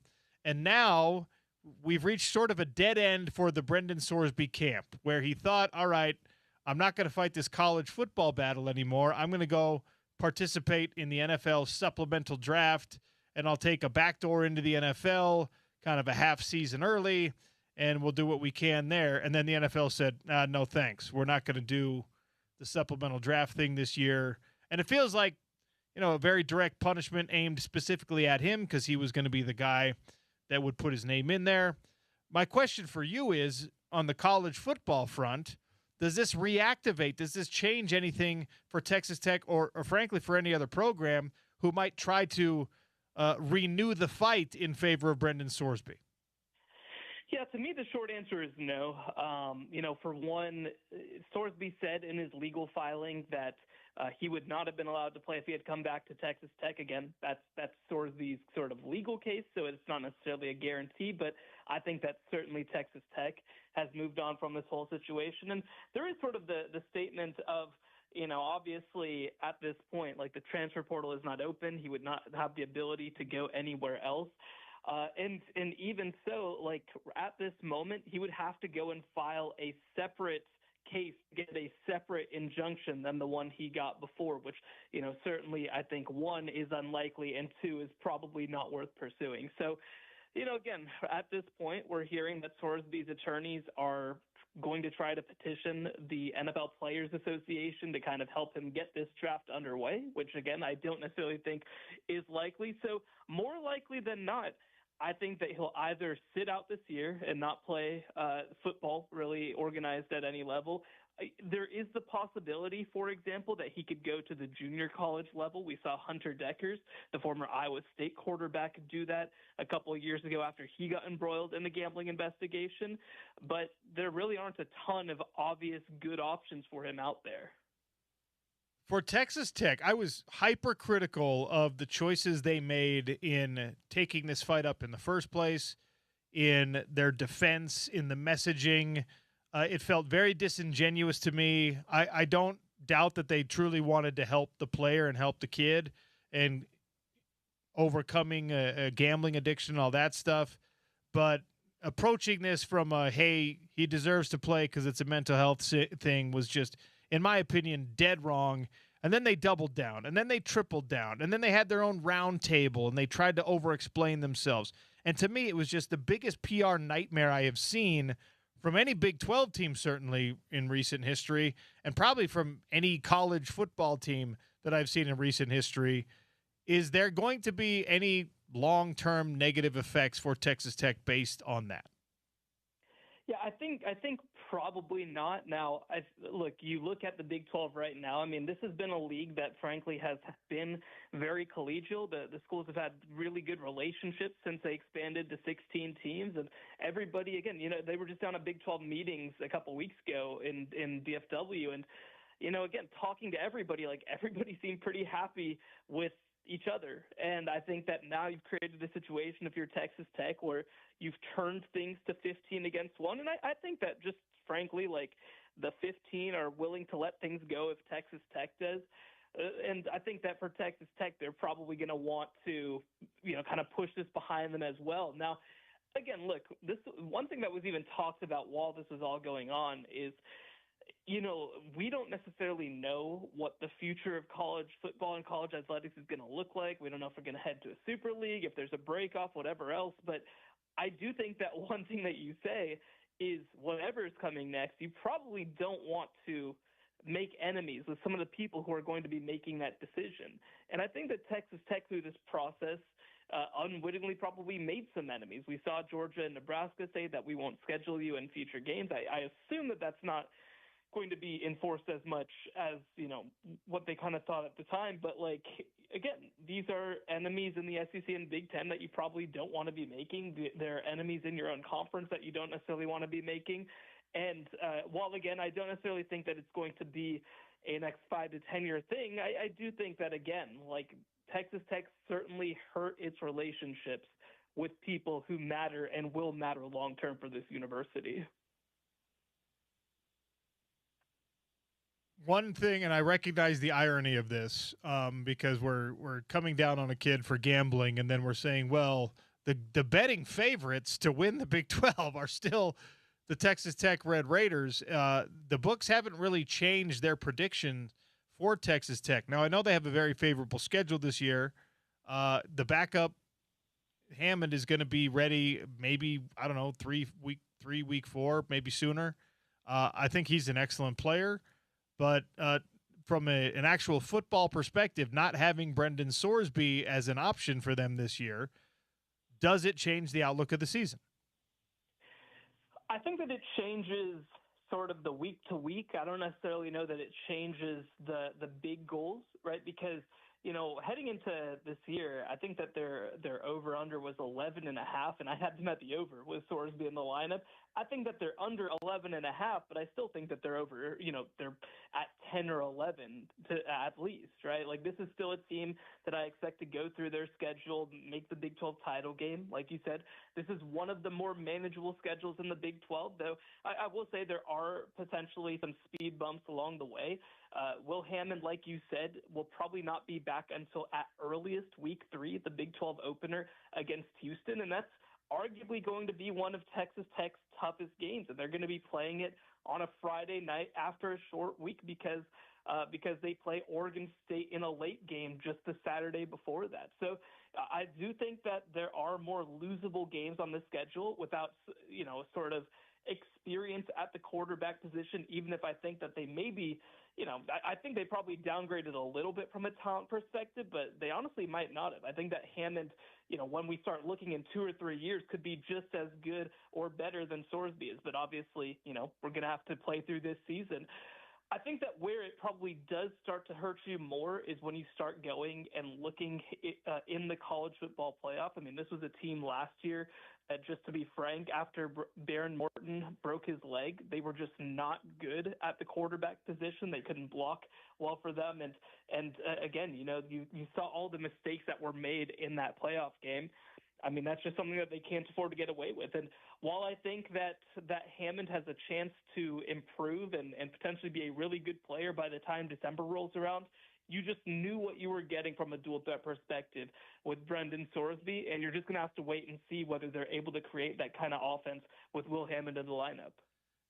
From a Utah fan perspective, it's really interesting because Will Hammond hurt Utah a lot more in the game last year than Brendan Sorsby did for Cincinnati. Now, it's apples and oranges, and obviously Will Hammond was dealing with a lot more talent around him with an incredible defense on the other side of things that Sorsby didn't have with Cincinnati. But if you just take the quarterback play, it's like, wow, Will Hammond is just as good, if not better, than Brendan Sorsby based on those 2 games alone. So I'm very curious to see how it works out for Texas Tech at the position. And then, of course, you got to remember, right, now, the depth question, because if you had Brendan Sorsby as your starter and Hammond coming off an injury as your backup, that's a really good room. Now, if you've got a coming off of injury Will Hammond and no Sorsby there's the depth question, and I don't know anything about the guy backing up Will Hammond, who was going to be the backup.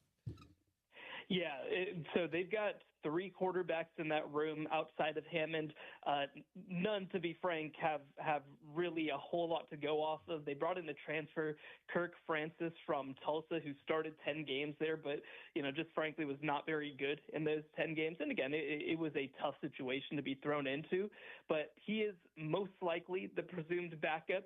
They felt like, heading into the season, this might be one of the better third-string quarterbacks in America. We'll see if he's one of the better backups. They also have 2 underclassmen as well. Lloyd Jones, who is a redshirt freshman, got thrown into action a little bit last year against West Virginia. And then a true freshman coming in, Stephen Cannon from the state of Georgia. So, again, there's talent back there. There's a little bit of experience back there. But like you said, I mean, we're going to kind of get to see in those first 2 weeks, especially, are they able to get Kirk Francis up to speed? And again, we expect that he will get his first 2 starts at the Big 12 level, and it'll be an opportunity for him to prove himself. Shahan Jeyarajah is our guest here on the Sean O'Connell Show, national college football writer and insider over at CBS Sports, friend of the program. We have not spoken since the Otro Capital deal with Utah football, with Utah Athletics, became official. The first university to make an official partnership with a private equity firm, and they executed it, well, I guess, about a couple of weeks ago now, after a long run-up and due diligence on both sides and all that stuff. It's now signed, sealed, and delivered. What does it mean for Utah? What are you hearing about this? The perspective from someone who sees things from a certainly different angle than we do here in Salt Lake. Well, I think it's going to be something that a lot of people are paying attention to, right? Because we've seen a couple different athletic departments sort of incorporate separately or, sort of bring in these private partnerships. But there really hasn't been a program that's as aggressively and openly partnered with private equity. This is going to, I think, be something that either will be, turn into sort of a model for other schools, or it will turn into a cautionary tale. And, it's interesting, right? Obviously, the sort of first words that came out of it was the restructuring of the athletic department and some of the layoffs that might be happening there. And the reality is, right, like any time that a new, essentially, sort of ownership group comes in, there's always going to be disruptions at the beginning. I'll be really curious to see long term, again, for sort of private business coming in, where they look to cut ultimately, right? Because I think it's unquestionably true. There is, sort of excess and bloat in college athletics, but it's going to be interesting to see, in their modeling, where do they ultimately see that happening? So, again, somebody was going to be the first to do it. I was a little bit surprised that it was Utah first, but this is going to be something that I think a lot of people are paying attention to see how it works. The Division I cabinet has stamped and signed and said, okay, 5 years to play 5. The age-based eligibility proposal, a lot of people think this is the way to go. What does Shahan Jeyarajah think? Yeah, I think that it's kind of become inevitable in a lot of ways. I mean, when you look at college athletics right now, one of the greatest issues facing it is sort of the waiver process in a lot of ways, right? Where you have players like Trinidad Chambliss Sue and say, I should have gotten a medical waiver, and obviously getting that sort of decided in court. And this makes the process a lot simpler. You will just get a flat out, straight up, level of eligibility. That's 5 years total. And I think that the other thing too is that it kind of helps stem some of the issues that you're running into with players coming in from overseas as well, especially to play college basketball, because there will be a clear end date as well that ends essentially on your 24th birthday. So I think it makes sense. I think that it's something that, again, with the current state of college athletics, like, people have just been suing over and over again to try to get more and more years of eligibility. I think simplifying and this whole process ultimately will end up being the right thing for everybody. I saw some people voice a concern that I hadn't even thought of with this, that, the 5 years start when you enroll in college, or it's when you're 19. And for some people that could create a gap year. If you were one of these families, like with, we've seen people reclassify and do all this stuff that wants to manipulate and maximize potential based on your age. I saw a couple people saying, hey, well, everyone's going to wait until they're 19 to start this clock now, so then they're more physically mature. They have an advantage there. I thought that was kind of silly because most people are trying to maximize now. NIL deals are coming when you're 17. Why would you wait until you're 19 to start the clock, et cetera? But, I also allow for the possibility that I'm just seeing things wrong or I have a blind spot for that. Is that something you think could become a trend or a norm where if you've got 5 years to play 5 from the time you turn 19, is there advantage to waiting until you're 19 to start that clock? It's interesting, right? I mean, for one, I don't necessarily think that that's different than what's existed in the past. I mean, I'll tell you, at my high school down in DFW, one of the better football players who came through there, his parents, quote unquote, redshirted him when he was in middle high school, right? So that he would be older when he goes in. So I don't think that this is necessarily something that's new.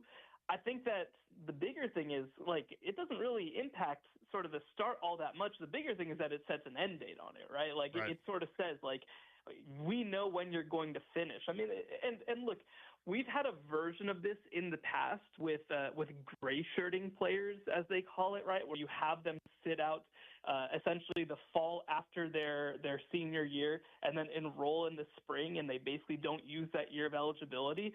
And I mean, I think that's going to be something that's out there and possible for players if they want to. But look at the players ultimately who do that, right? It's typically guys who are relatively low-end players, guys who, maybe, they understand, we're not going to make room for you in this class, but maybe we could in the next class. I think that something like that is possible.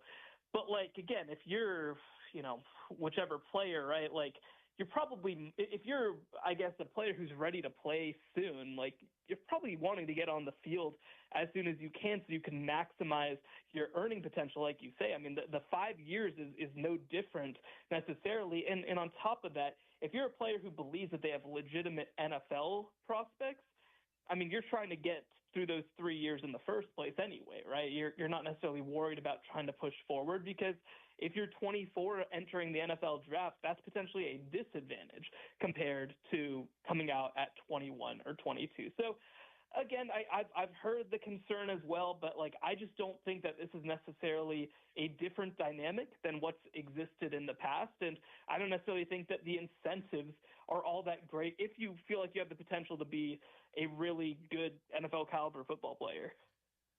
They've put in new rules to stop ghost transfers, I think is what they call them, and severe penalties. BYU has a player, a very talented player, who was expelled from BYU because of a significant criminal charge that has since been dropped. He's not, as far as we know, going to be allowed to re-enroll with BYU, although that is yet to be determined. And there could be a refile of the case. Of course, I'm talking about Parker Kingston, the wide receiver. Are there other Big 12 or other college football options for him outside of Provo?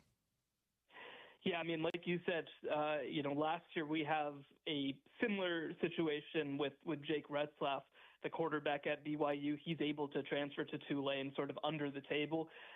That pathway, at least at the FBS level, is closed. Now, there might be some more possibility. I don't know exactly what the rules would be in terms of classifying down, for example.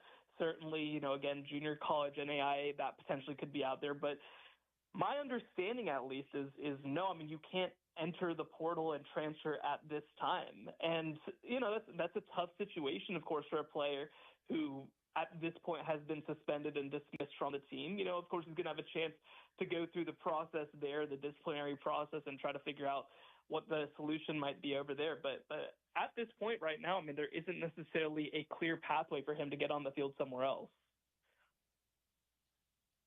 Have you jumped on the World Cup soccer bandwagon since it's here in North America? What's funny is I'm actually right after this getting set to go to my first match, Japan-Sweden, because it's out here in the neighborhood and we were thankfully able to get tickets. So I don't know, I was curious what it was going to be like because, I like watching soccer, but it's certainly not one of my top sports. I mean, it has been so electric. We've had it on TV every single day, it feels like. So no, we have very much gotten into the festivities of all of it. Well, look, if that was the goal with this, is to try to get more of the casuals to jump on board, it's working on me, and it sounds like it's working on you. This entire tournament so far has been absolutely incredible, and we're not even in the knockout stages yet. But man, I'm going to get my U.S. men's national team shirt. Let's go. No, and I think that's been so great too, is that it helps so much when the U.S. team is doing something relevant, right? And we've gotten to see some stars really break out, and Balogun coming through those first couple matches, and Pulisic had a really good first match, and it's just so exciting to get to kind of feel a part of it. And like you said, obviously they play Turkey tonight, and they'll be in the knockout rounds in the next couple of weeks, and it looks like they might have a pretty favorable slate. So, it's just, again, it's been like you go everywhere, you talk to everybody right now. Everybody's asked about the World Cup. And again, I thought that it would be a cool event, but this is exceeding all of my expectations, especially, for us, again, we're in DFW. So I've gotten to see the Croatian fans and teams and England and all these fan bases walking around. It's been a really cool experience. Shahan, always great catching up with you. You're going to be down at Big 12 Media Days, I assume? Yes, I'll be there. All right, and he'll be the best-dressed guy in the building. I can almost guarantee that right now. That's probably the next time we'll chat, Shahan. I look forward to it. Looking forward to it. Thanks so much for having me. Shahan Jayaraja of CBS Sports, National College Football Insider and writer. All right, I am out on Friday because of PFL duties. If you have a grievance you want to air, I'm going to open the floor for that next. It's 877-353-0700. We got a PGA Tour leaderboard update coming your way. We've got a couple other things I want to splash in. But if you have a grievance, go ahead, get it off your chest. Sean O'Connell Show on ESPN 700 and 92.1 FM.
YoursAlwaysSLC.com. That is the website for you to get tickets and see the full lineup for the Yours Always Music Festival coming to the Utah State Fair Park October 2nd and 3rd. Benson Boone, Somber, Steve Sanchez, and more. 2 unforgettable days. Yours Always Music Festival. YoursAlwaysSLC.com for ticket and lineup information. 877-353-0700. If you have a grievance to air this week, do it now. I'm gone tomorrow for PFL duties in San Diego. We're on ESPN this weekend from sunny San Diego. So get your grievances in here on the text line, 877-353-0700. This one coming in from 4195. I have a grievance to tickets to sporting events priced out for the little guy like me.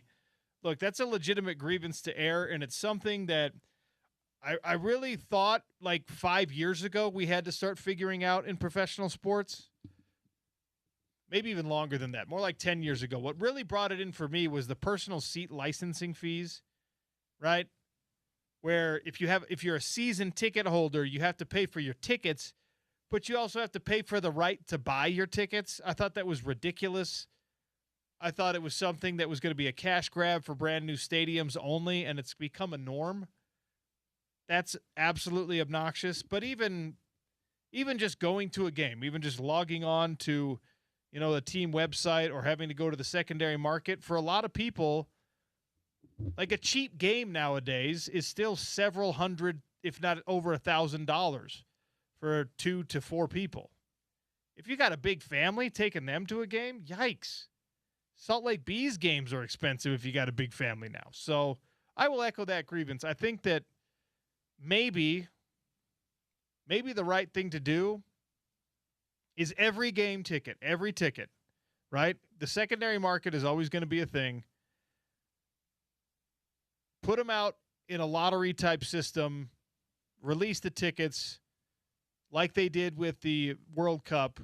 And then if the teams need to catch, an extra $100 or so on the back end, then again, I hate the FIFA model, but maybe the FIFA model is the thing that at least allows a chance for the average sports fan. Because if you're going to be able to log in, get in the lottery, give yourself a bit of a shot, get them at a reasonable face value, and then if you want to resell them, you turn a profit, the team still turns a profit, etc.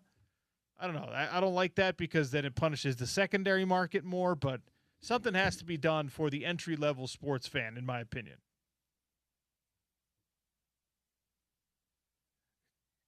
From Jordan Peters, grievance against my neighbors that water their lawn at 5 in the afternoon.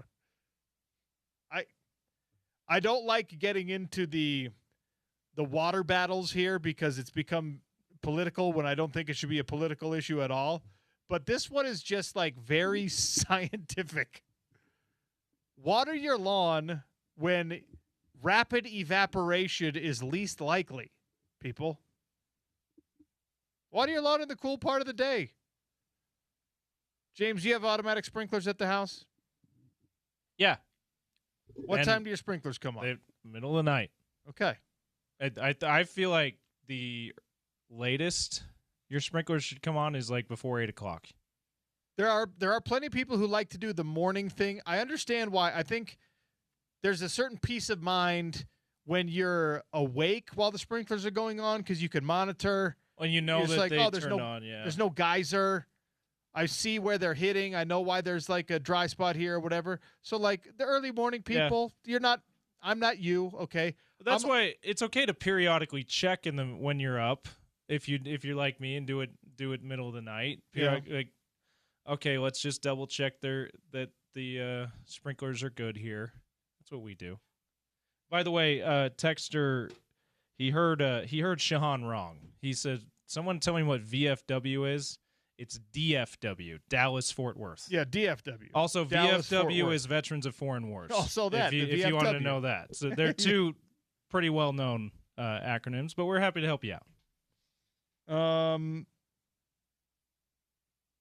5 o'clock watering your lawn, probably not the best idea.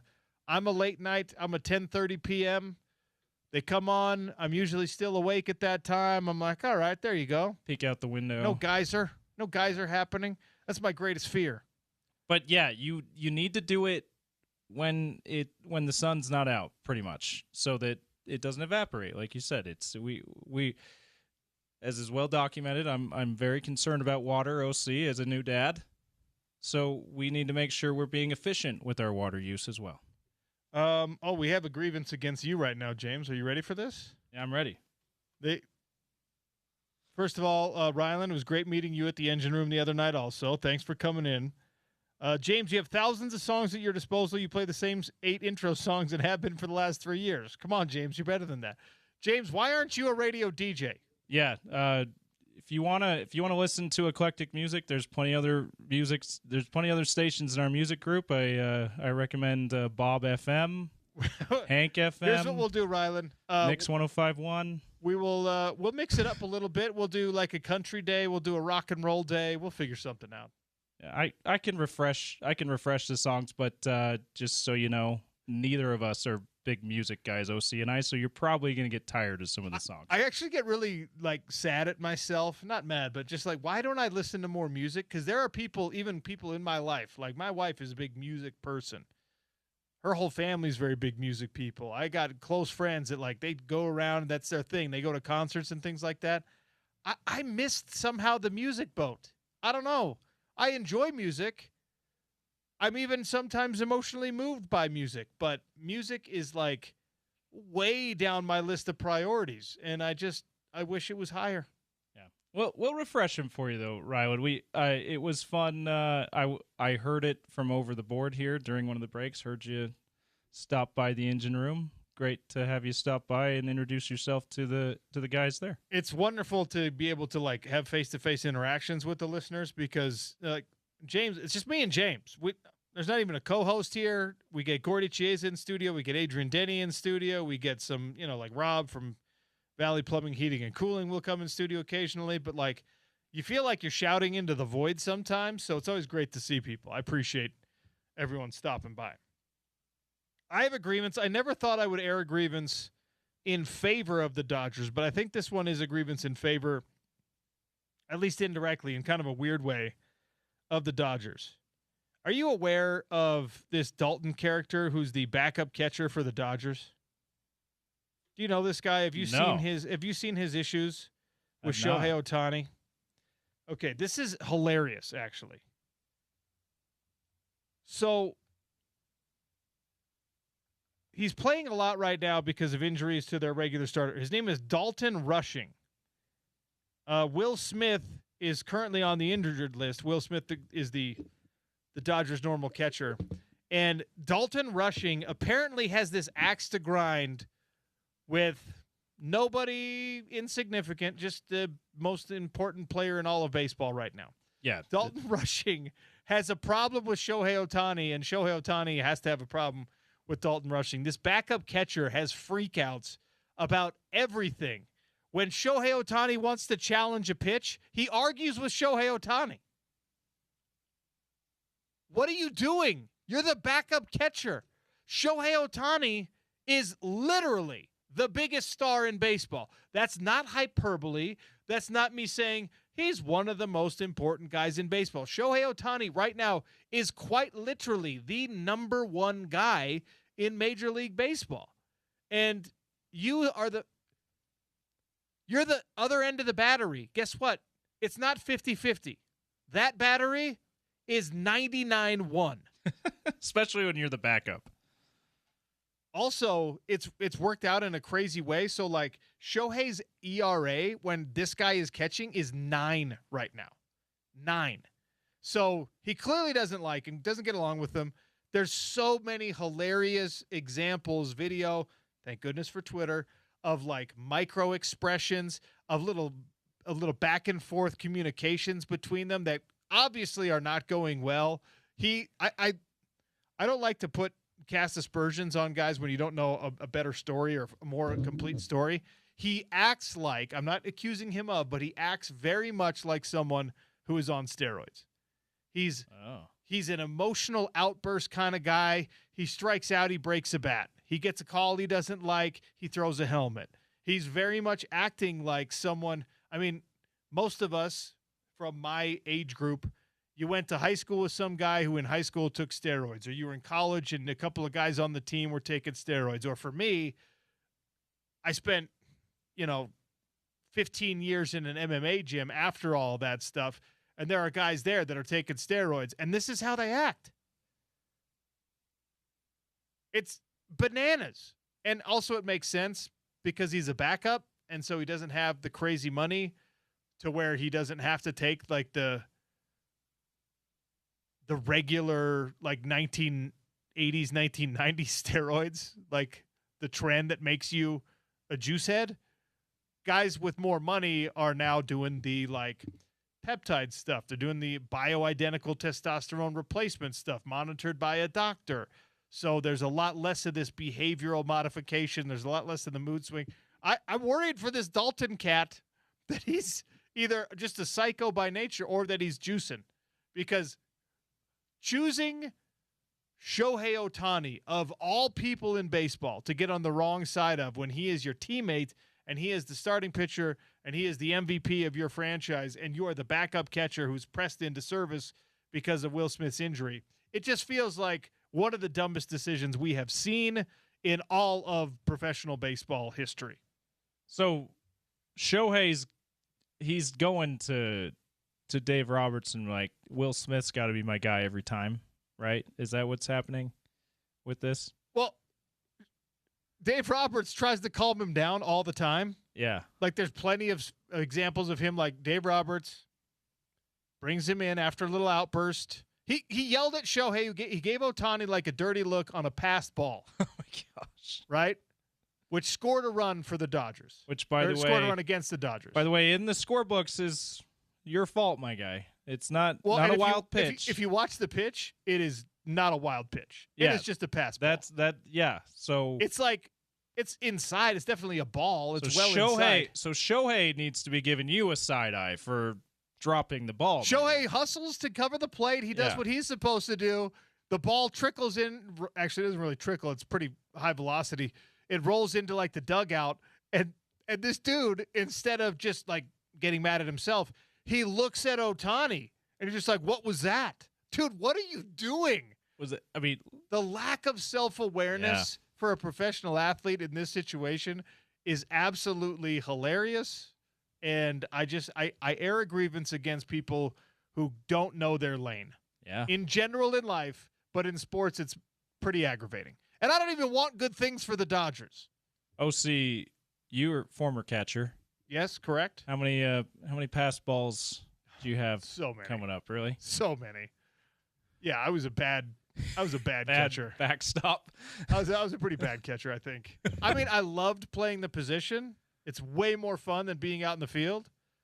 I love having the relationships with the pitchers, but I was not really great as a defensive catcher, I'll tell you that. Did you throw people out? I probably threw like 5 people out. Okay. I was a good hitter. Yeah. And I was one of those kids. I still am one of those kids.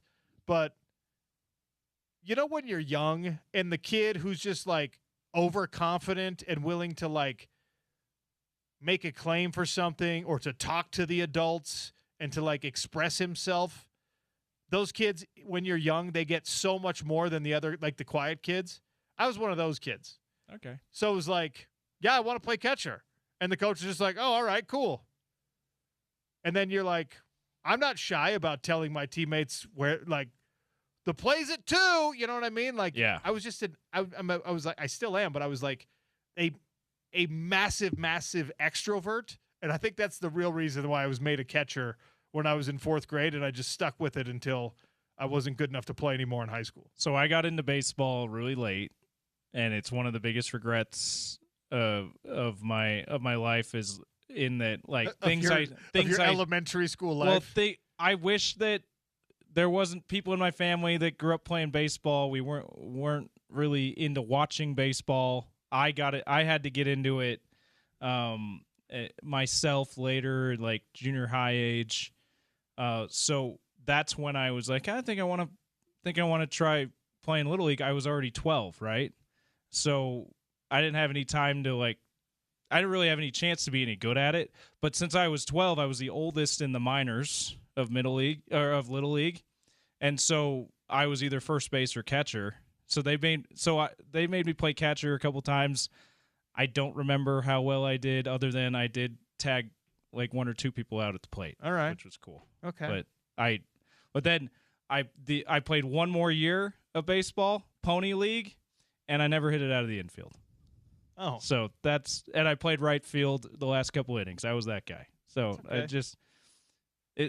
I feel like I might have had a chance to be a little better than that if I had played when I was younger, like most of the kids my age. Before guys were throwing good breaking balls, I was raking at the plate, man. I was a good hitter. As soon as I got to my freshman year of high school, I played, in Utah. We were at 5A school. It's 3 years at the actual high school. 9th grade is at the middle school still or whatever. But you can play sports as a freshman. I played baseball as a freshman. And at the tryout, I almost hit a home run, and that's why I think I got to play. But then you're going against guys that are throwing like good breaking balls. You know what I mean? And now guys have a little velocity on their fastballs also. And that's when it became clear I was kind of a bad catcher. And I also was losing ground in the hitting realm. So that was the end of baseball for me. But look, baseball's great when you're a kid. I still can't imagine why my parents signed me up for baseball. Baseball is the most boring game for parents. Absolutely. Of all the games. I don't know why all of these it shows the love that parents really have for their children. If you suffered through baseball in year after year after year of Little League action, that's pure love. It finally starts to get good when they're in high school. Beyond that, it's just like, that is so painful. Yeah. Anyway. Unless you're one of those parents that likes to yell at umpires and refs, then it can be a lot of fun, I'm sure. Tell you what I loved most about baseball when I was a kid. So the league, I don't know if it's still this way, but coaches were able to freeze players where you could, like, your own kid got to be on your team if you were the coach, and then you could freeze players. Like, that kid is going to be on my team. And back then you could freeze 2 players. And me and my best friend, I was a catcher, he was a left-handed pitcher, so we would get frozen every year, so we always got to be teammates. And it was like, makes you feel pretty cool when you're a 4th grader and the coach is just like, I absolutely need you guys on my team. Yeah. You're just like, yeah, sweet. Like, I'm gonna freeze you guys. You're like, heck yeah, dude. What team are we? We're the Cleveland Indians. Sweet. I love that. We're the Yankees. Cool. All right. Hate that, but I guess fine. I never got to be the Twins in Little League. Not even once. Oh, really? Yeah. I was Red Sox the first year. I think my best year. And Rockies the next year. I think my best year I was the Rangers. I think that was 8th grade. Okay. Shout out to that team. Shout out to anyone who's on that team. They're all listening. And sorry to John Bell for trying to run you over when you were blocking the plate as a catcher and I was trying to steal home. I apologize for bowling you over like we were in the pros. I got ejected from a game for that. Did you really? As an 8th grader. Oh, my gosh. So the last year I played, I told you I was the worst player on the team, but the team went undefeated, so I'm a champion. But I can't take any credit for it, but I am a champion. Wow, this is great. So 3494 says, "Hey Scott, love the show." Okay. You reminded me in Little League 1970-71, I was a pitcher and a catcher. We had a left-handed catcher's mitt. I haven't ever seen one since. Guess what? I was a left-handed catcher for half of my Little League career, and then I got to 7th grade, and my coach is like, there's no such thing as a left-handed catcher. You have to be a first baseman or you have to be right-handed. And I was like, okay, I'll be right-handed. He was like, what? I'm like, yeah, I can throw right-handed. So I became right-handed. That's an incredible story. And you can't get grown-up size left-handed catcher's mitt, but you can get them for little kids, so I got one somewhere at my parents' house, 3494. I love it. All right. Last break. Sean O'Connell Show wrapping up next on ESPN 700 and 92.1 FM.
We wrap up the show with Spence Checketts. A little crosstalk brought to you by Advanced Window Products, 801-850-9100. Reminder that great sales going on right now at Uinta Golf.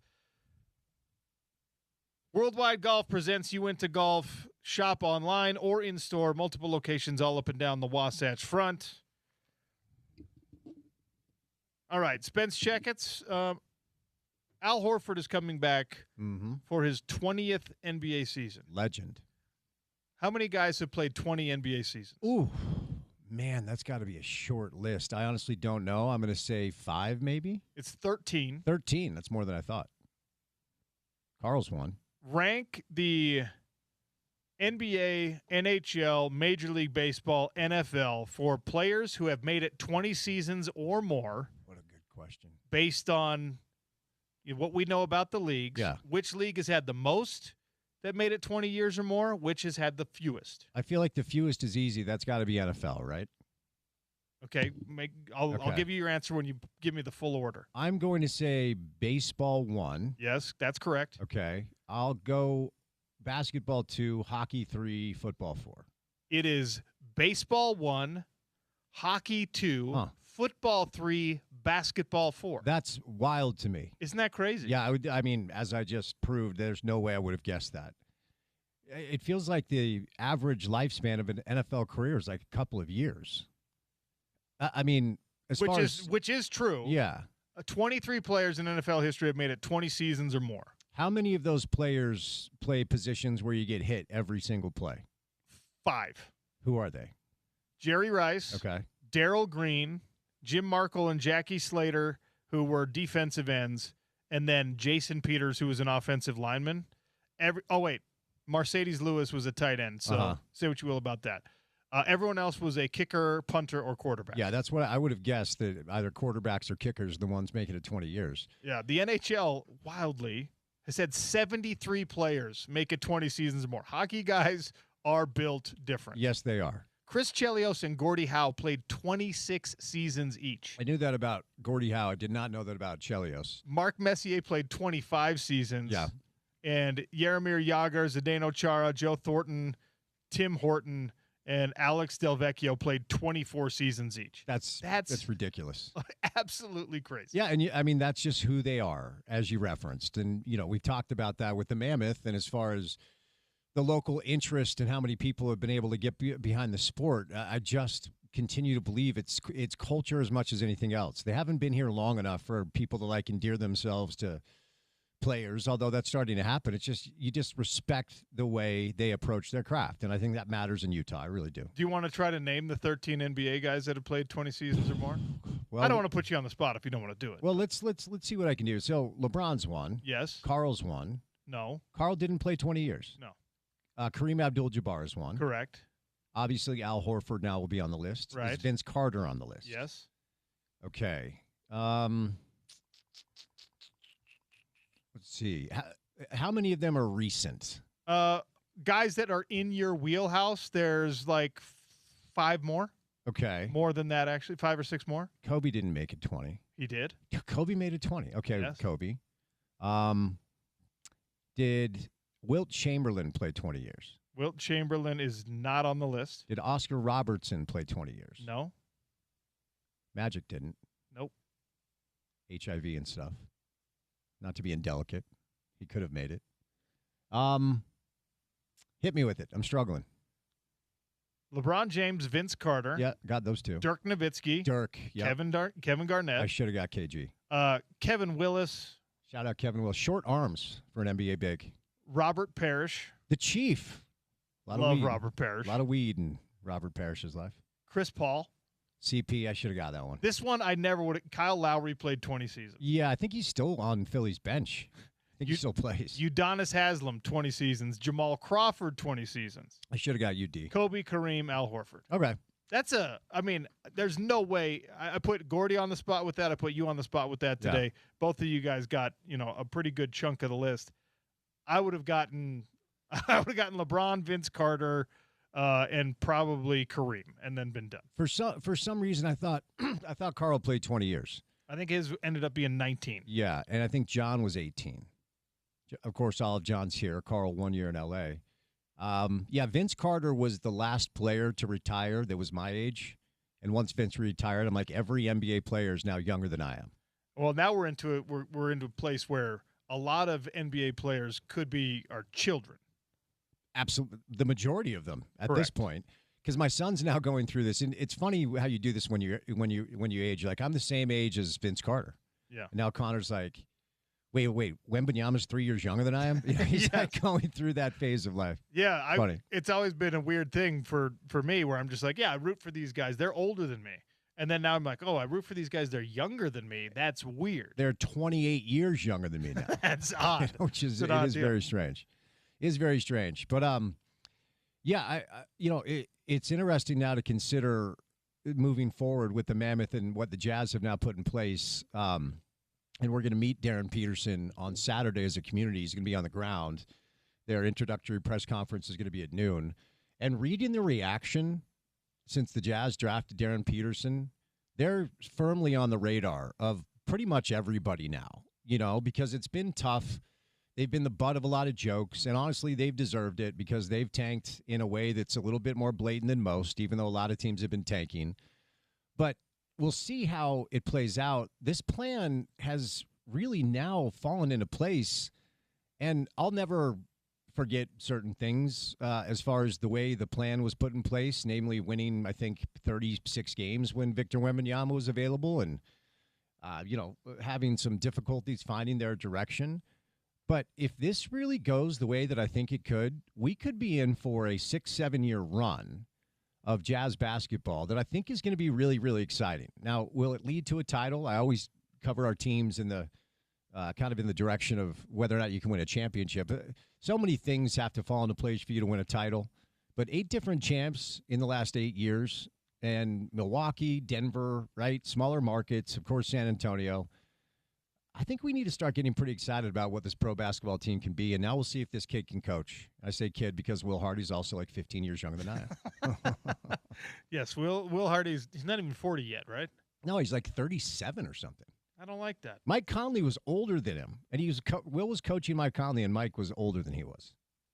I don't like that, Sean says. Will Hardy is 38. 38, yeah. Yeah, he's a decade younger than I am. Ridiculous. Yikes. Stay tuned for The Drive with Spence Checketts. Sean O'Connell show tomorrow will not be live. It'll be best of, collected interviews, all that good stuff. I'm off for PFL duty. Tune in on ESPN this weekend for that. Utah's number